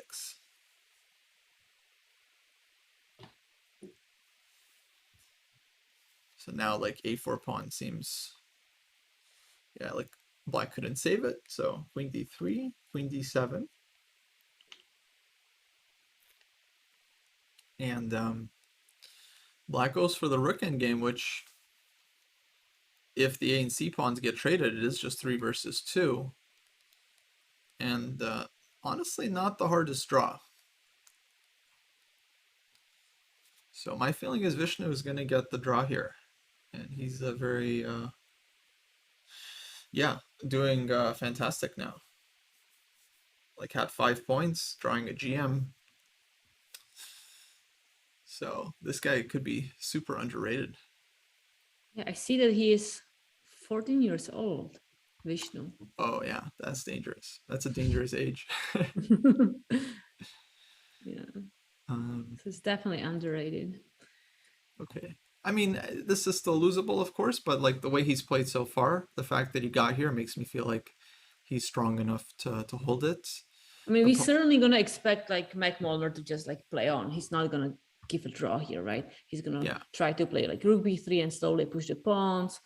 But yeah, definitely you play on here, I think, because yeah, you might win, I don't know, 5-10% of the time, but that's already worth it. And if the kid does have one weakness, then maybe it's end games, you know, if he didn't mess up too badly so far. So let's go to Jacobson Gladura. So takes bishop e2 played by white. And looks like Gladura is going to be looking to convert this one. Yeah, bishop e2 is interesting because he goes after the pawn in a different way. But it's an interesting way because now it forces you to go rook a4 to defend it, and then I can play rook d2 to simply kind of cover my bishop and then go this king h2, king g3. Yeah, that's a nice plan. So rook d2. Let's just think. These are the last 2 games, guys, so we have some time now to really analyze nothing else going on, but honestly very interesting endgame.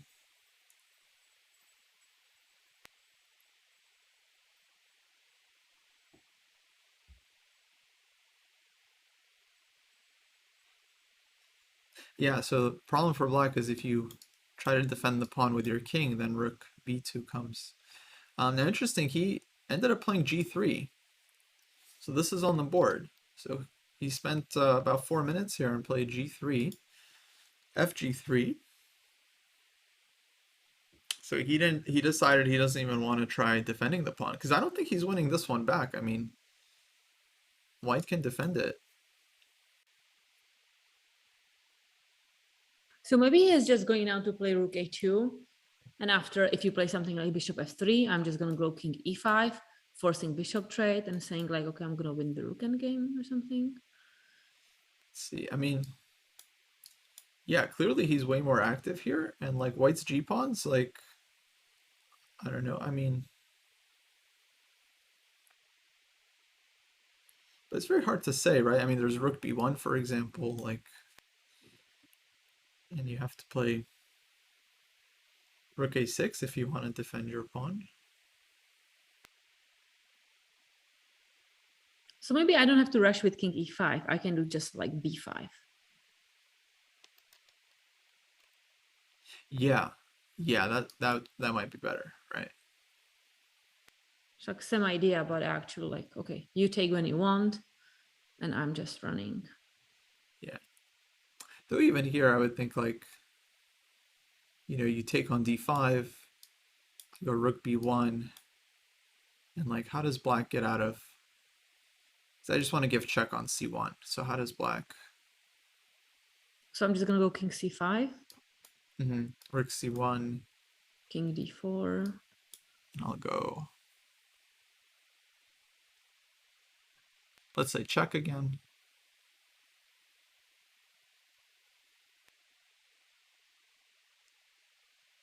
Okay, now I just need to think, just calculate. Maybe I can play just king c3 and run.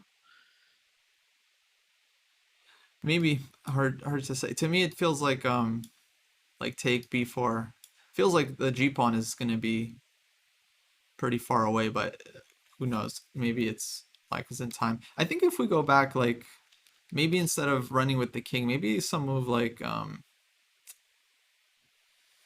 maybe you do go rook a5 and then like king c6, and point is if white ever moves the rook off of the b file, you just play b4. And then our plan would be like king c6 and then rook a4 and then just slowly like advancing. But I have no idea if it's winning or not. I just know it's black has chances. That's kind of... It seems clean, like very, yeah. It may be easier. So in the game we see king f2, which okay, has to be careful about some bishop takes g2 tricks, but black just goes b5, king e3, and now b5 pawn is hanging.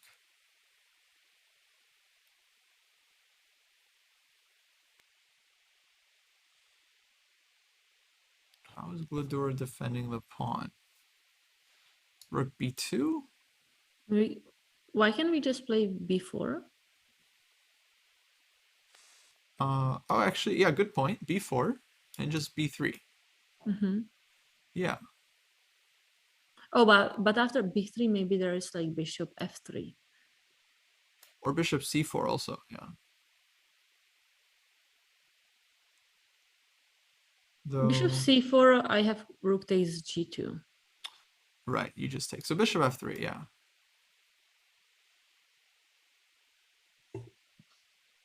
Oh, we see a check. Okay. a3.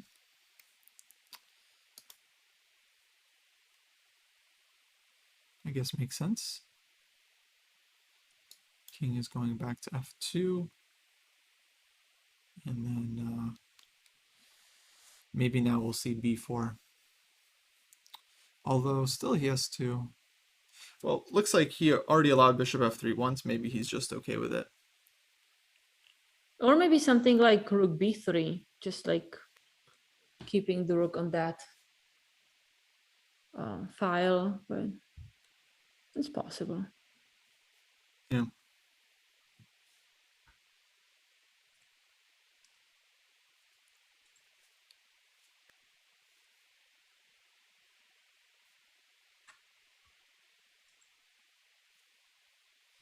King f2, so b4 played.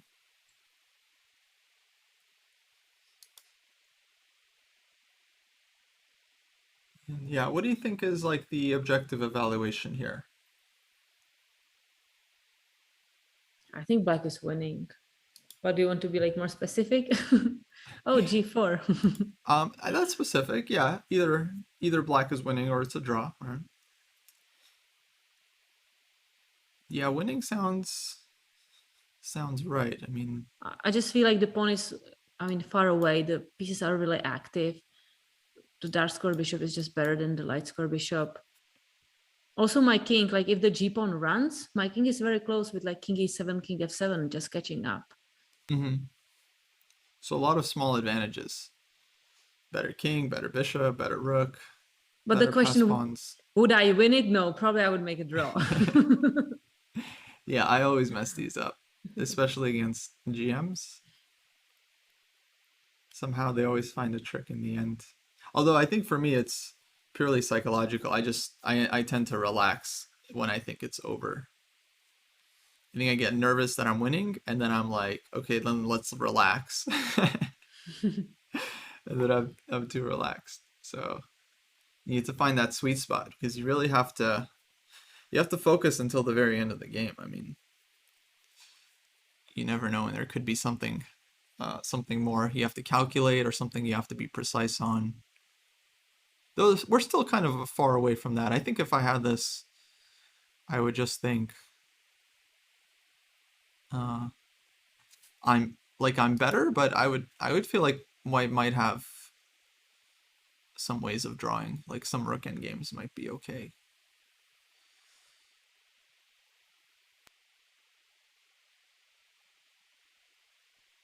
So if we play, so what are the moves we can consider here? I think we have like three: b3, rook a2, king e5. Yeah. Like I would bet one of those is gonna happen. They all have their advantages. Like king e5, you unpin, b3, pushing the pawn, rook a2, also like just being annoying.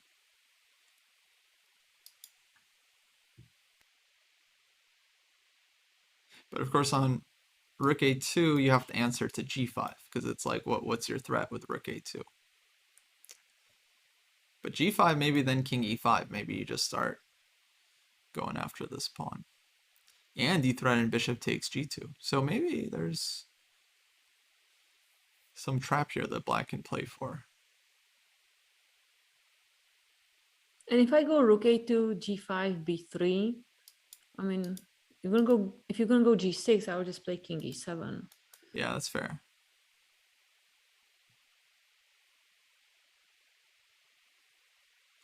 This is always a threat.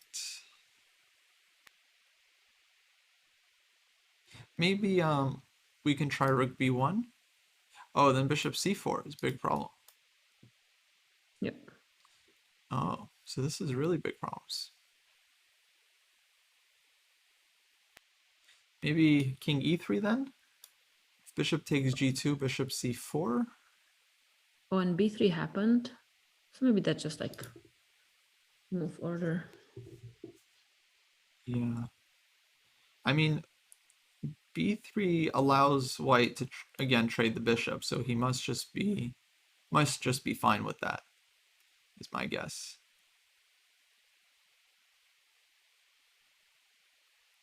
Yeah, exactly, Phantom. So bishop c4, bishop f3 is definitely a big candidate move for white right now.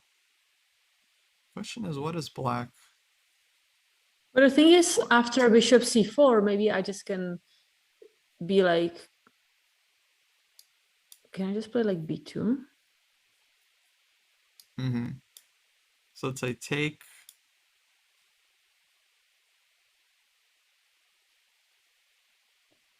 Oh no, okay, I thought it after, yeah, I thought I have rook a1 here.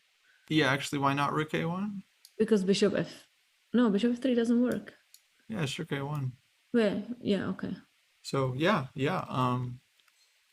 Wait, not rook d1 now. So wait, so b3, bishop c4,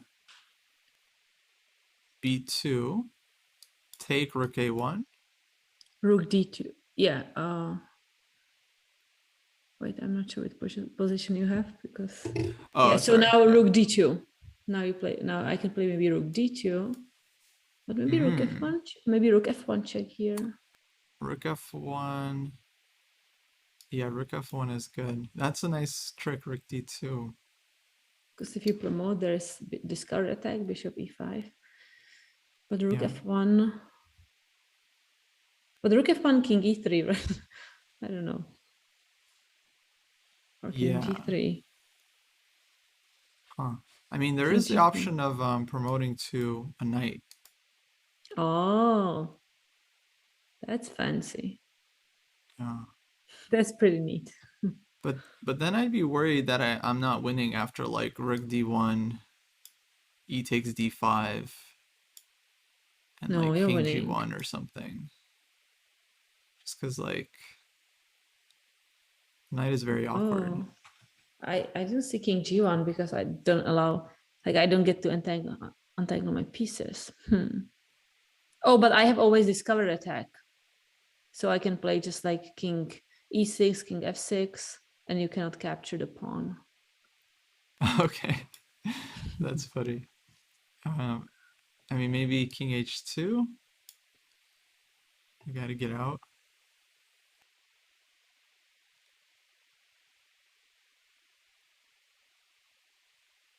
Okay, it's a very, Okay, I don't know. very deep line. Yeah, it's probably not relevant. B3, G5 play. The other thing after bishop C4, I mean, like maybe there's a simple line like king C5, bishop D5, E D5, and then I mean, like white's G pawn, I just think is not going anywhere, right? So black just wants king C4, king C3, or D4, and just come down. But if white pushes G5, G6, black just goes like rook A6, just takes the pawn. So kind of feels like maybe black just wins the pawn race, you know, like it's very, could be very fast.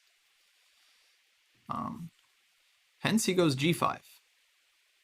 Maybe kind of like only move here for white, or I don't know, maybe best try.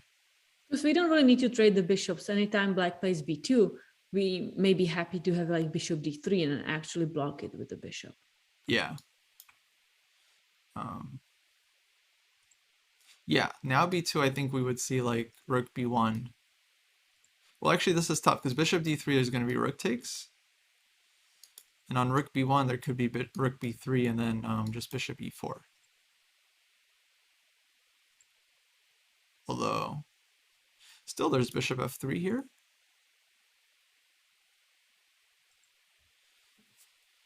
And I feel like this is not so easy for black.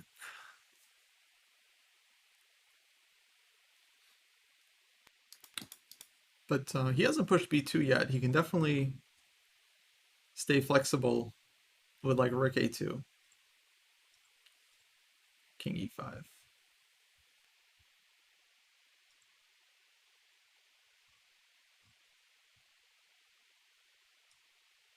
Well, actually, rook a2, isn't this it's kind of a problem for white because black just unpins and then wants to go bishop c4 next.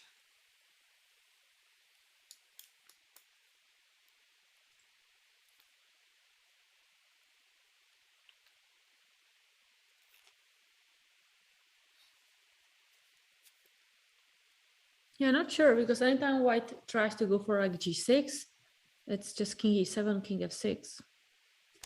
Yeah. So black is covering that pawn, and I mean rook a2 looks, I think looks very well here. Yeah, it's looking pretty nice. Okay, let's check in with Mackenzie, see if he made any progress. And okay, as expected, he is going to be playing this on, but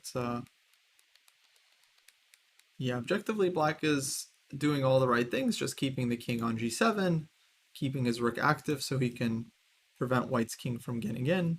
If white's king did get in, then black would have a lot of checks or possible counterplay. So It's also good to keep the rook like on the 5th rank, not allow the king to like get closer. And anytime yeah, white pushes for g4, we are very happy that, you know, that pawns are exchanging. The more of them exchanges, the more chances it's going to be just that draw, especially with the kind of corner pawn. That's very, very easy to defend. yeah, totally. You don't even need to know any specific position. You simply leave your king in the corner, rook on the back rank, and that's it. Draw. Yeah, I mean, against the b pawn, yeah, it's really, or g pawn, it's really easy. So, okay, Jacobson, Gladora. Well, okay, what do you think? Should we see this one out or? Maybe we can just like wait a little bit if black Yeah, is wait a going to few moves, play. see what Yeah, happens. because I think it's going to last only a few moves. The problem is that Aaron can take like 15 minutes to think on his next move, and then Yeah, maybe we can just leave viewers to just watch it on their own. And I mean, we are expecting rook a2 to happen to pin the bishop. Maybe think about bishop c4. We have a move king e5. Yeah. I like king e5 here, is threatening bishop c4. So white goes g6. So if he allows, or sorry, not threatening, but if he allows rook a2, bishop c4, then black just trades everything and promotes. So g6 is kind of playing for counterplay, but now king f6. I guess he Like, wants bishop d3 here. Like I liked honestly rook a2 more than king e5 because I can be catching up to the pawn on g6 via e7. So Yeah. I prefer to have the pin there. Right, But I'm because not going to G6 argue with Benjamin. here. No, I mean, you have a big point because like here, like on E5, if white goes G6, he has to go King F6. But here, he still has a move, G7, King F7. Makes sense. Sorry, that's my truck here outside. Um, so bishop D3 on the board. And I guess if he plays B2, we'll see bishop B1. But could that be actually a plan? B2, bishop B1, Rook rook A1, a1. and then just bishop A2 or bishop E4 maybe. Yeah, that looks very well. Because yeah, you can play rook e1 to stop bishop e4, but you're not stopping bishop a2. Well, actually, after bishop a2, then I can just capture. Just trade, yeah. And play rook b1. Yeah, rook E1 looks very accurate because if king E1 or something, then okay, black just takes on G2 and continues pushing. But rook E1, black would need something very specific here. But yeah, bishop A2 takes rook B1, and then white's king just kind of marches over. That would feel very drawish. But isn't this also winning? Just king capturing on g6 and getting the g2 pawn, and then I should probably win this endgame, no? Yeah, I mean, actually, yeah, it's very tricky. So king E2, king G5, king D2, king G4, king C2, king G3. But now we may play rook e1, actually. Then rook E1, yeah, so some move. I was gonna say king B3 is no good because like black just plays rook A8, and then you can't take the pawn with anything. But rook E1 actually, because now the B pawn is very safe. Still, there's rook A6. And,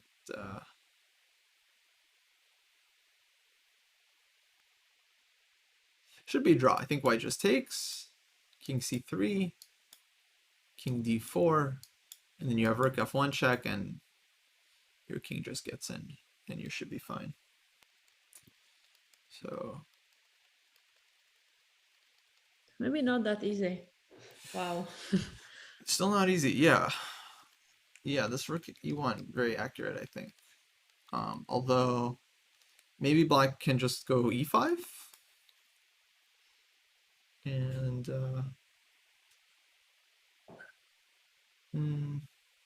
I don't really see what the threat is actually. Maybe bishop E6, bishop F5 is possible, but it's pretty kind of deep.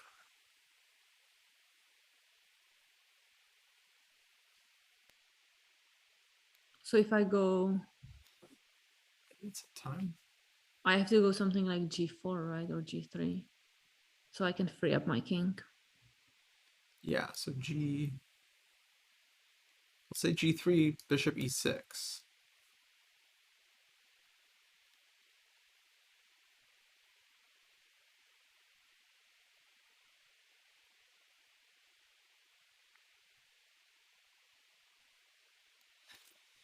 It feels like kind of a tempo game because like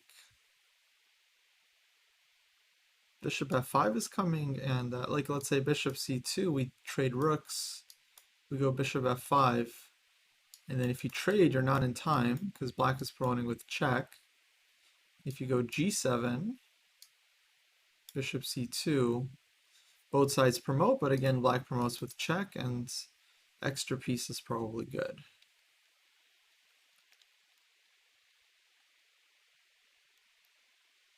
So maybe he's like barely in time with this. I don't know.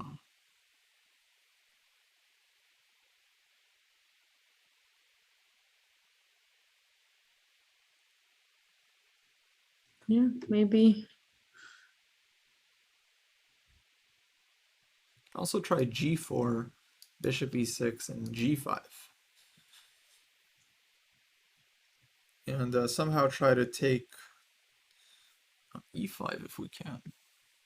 Okay, I have one more idea. What if I go just if you go back 2 moves, Yeah. and if I go king e3 instead of g4? Mm-hmm. Like I allow you to capture the pawn if you want to, Yeah. because I'll have rook g1, and then I'm playing g7, and you kind of help me open up the file. Yeah, makes sense. Although I think I can go king g7. All right, so help me. So I'm gonna start with g7, and then I'm gonna pin you. Oh, that's not fair. Although maybe this g7. is still fine, right? I can go maybe Bishop king d2. bishop d5.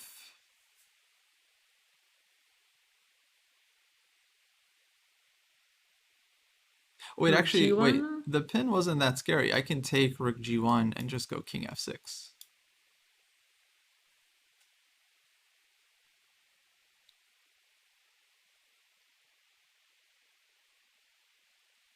Okay, all right. So I will actually allow you to play king g7. Just first rook g1, king g7, and then I'm just gonna go like king d2 and see what you're gonna do. I think bishop e4. Okay, yeah, that's very easy. All right, then I don't know. Just trying to build here something, but Yeah. But he hasn't played b2 yet, so this is still, we got bishop d3. He's been thinking here for 6 minutes, which is quite a lot because now they're on their last time control, and they only have the 30-second increment. But it's really a big moment because like b2 feels very committal because then you can't defend the pawn comfortably anymore. So he must be thinking if he has some easier way.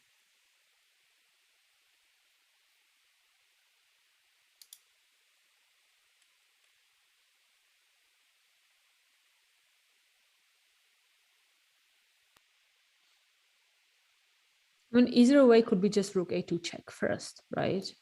And maybe e5 something. Wait, yeah, there's rook a2 and taking on g2 also. Actually, he has this option. It's like king e3 can take pawn. But then maybe rook f1 check. F1, yeah, unpleasant. King g7, rook f7, yeah? And king g8.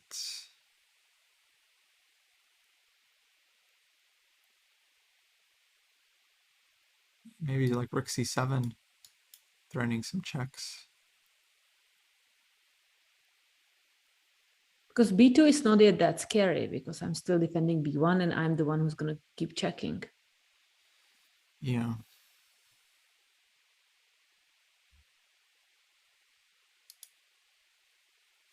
Yeah, Lenderman won. It was a really interesting game. Hans kind of blundered, but it was a tough position.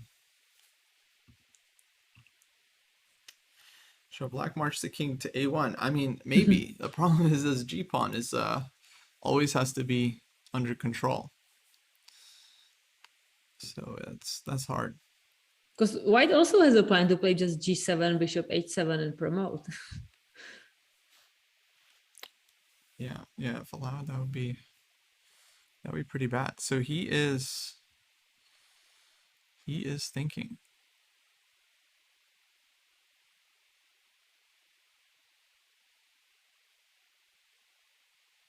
Yeah, I feel like this game can still take for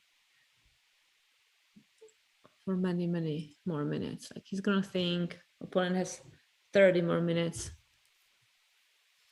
I thought it's gonna finish soon, but now I don't think so. Yeah, and my fear is always that it gets into rook and bishop versus rook endgame, which is just a nightmare to to watch.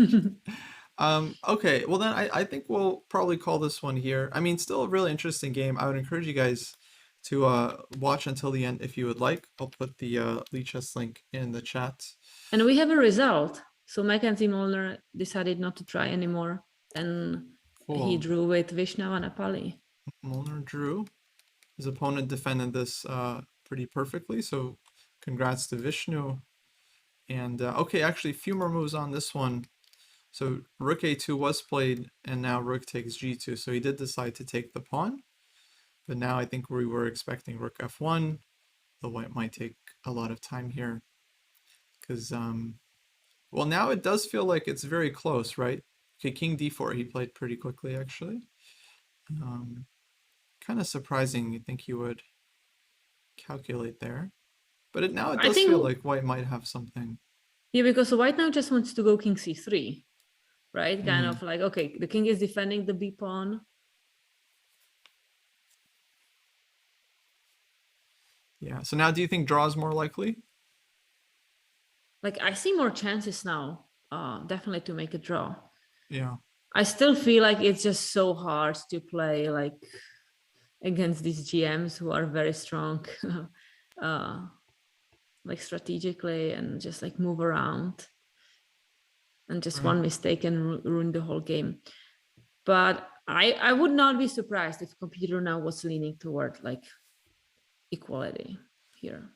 Yeah. Oh, interesting. King e5. So now, okay, king is getting active, and he's just gonna keep the rook on the g file. Let's check with Stockfish. I'm very curious. So Stockfish says no. White is drawing this. Evaluation is minus 0.3, which means with best play, black does not have a winning advantage. That said, we've seen so many games where it's not winning until it is winning, right? It's just because you have to defend for so many accurate moves. Do you remember the game we looked at in round one with Ben Feingold when he was pushing that bishop versus knight endgame? And that one was drawn for like 40 moves, and then finally his opponent blundered and ended up losing. So I I would feel say like white is not out of the woods here. Yeah. it's like move 53. I think the game is gonna have over 100 moves. Like it's just gonna be like moving around the rook from all kind of direction. Yeah, it could. Okay, well then I think we'll call the broadcast here. Once again, if you guys want to see the rest of the game, the link is there in the chat. And we'll be back tomorrow with round 8, same time, 7 p.m. Eastern, 4 p.m. Pacific. Just recapping the big results. Lenderman defeated Hans Niemann, so he has 7 out of 7. Hans down to 6 out of 7. John Burke won his game against Sam Schmeichel. So John will have 6.5 and likely playing Lenderman on board 1. Then there will be a few players with 6 points, including Goreyev, Sorokin, Niemann, and Brizone as well. Let me see. A Wonder Liang. A Wonder Liang also will have 6 points. Shaba will have 6 points. Matvishin, Rosenthal. So there's going to be a big number of players on 6 points for the penultimate round. And but it'll be all up to Lenderman and Burke to kind of dictate until the final round, because they're going to be in the lead. All right, everyone. Thanks for tuning in.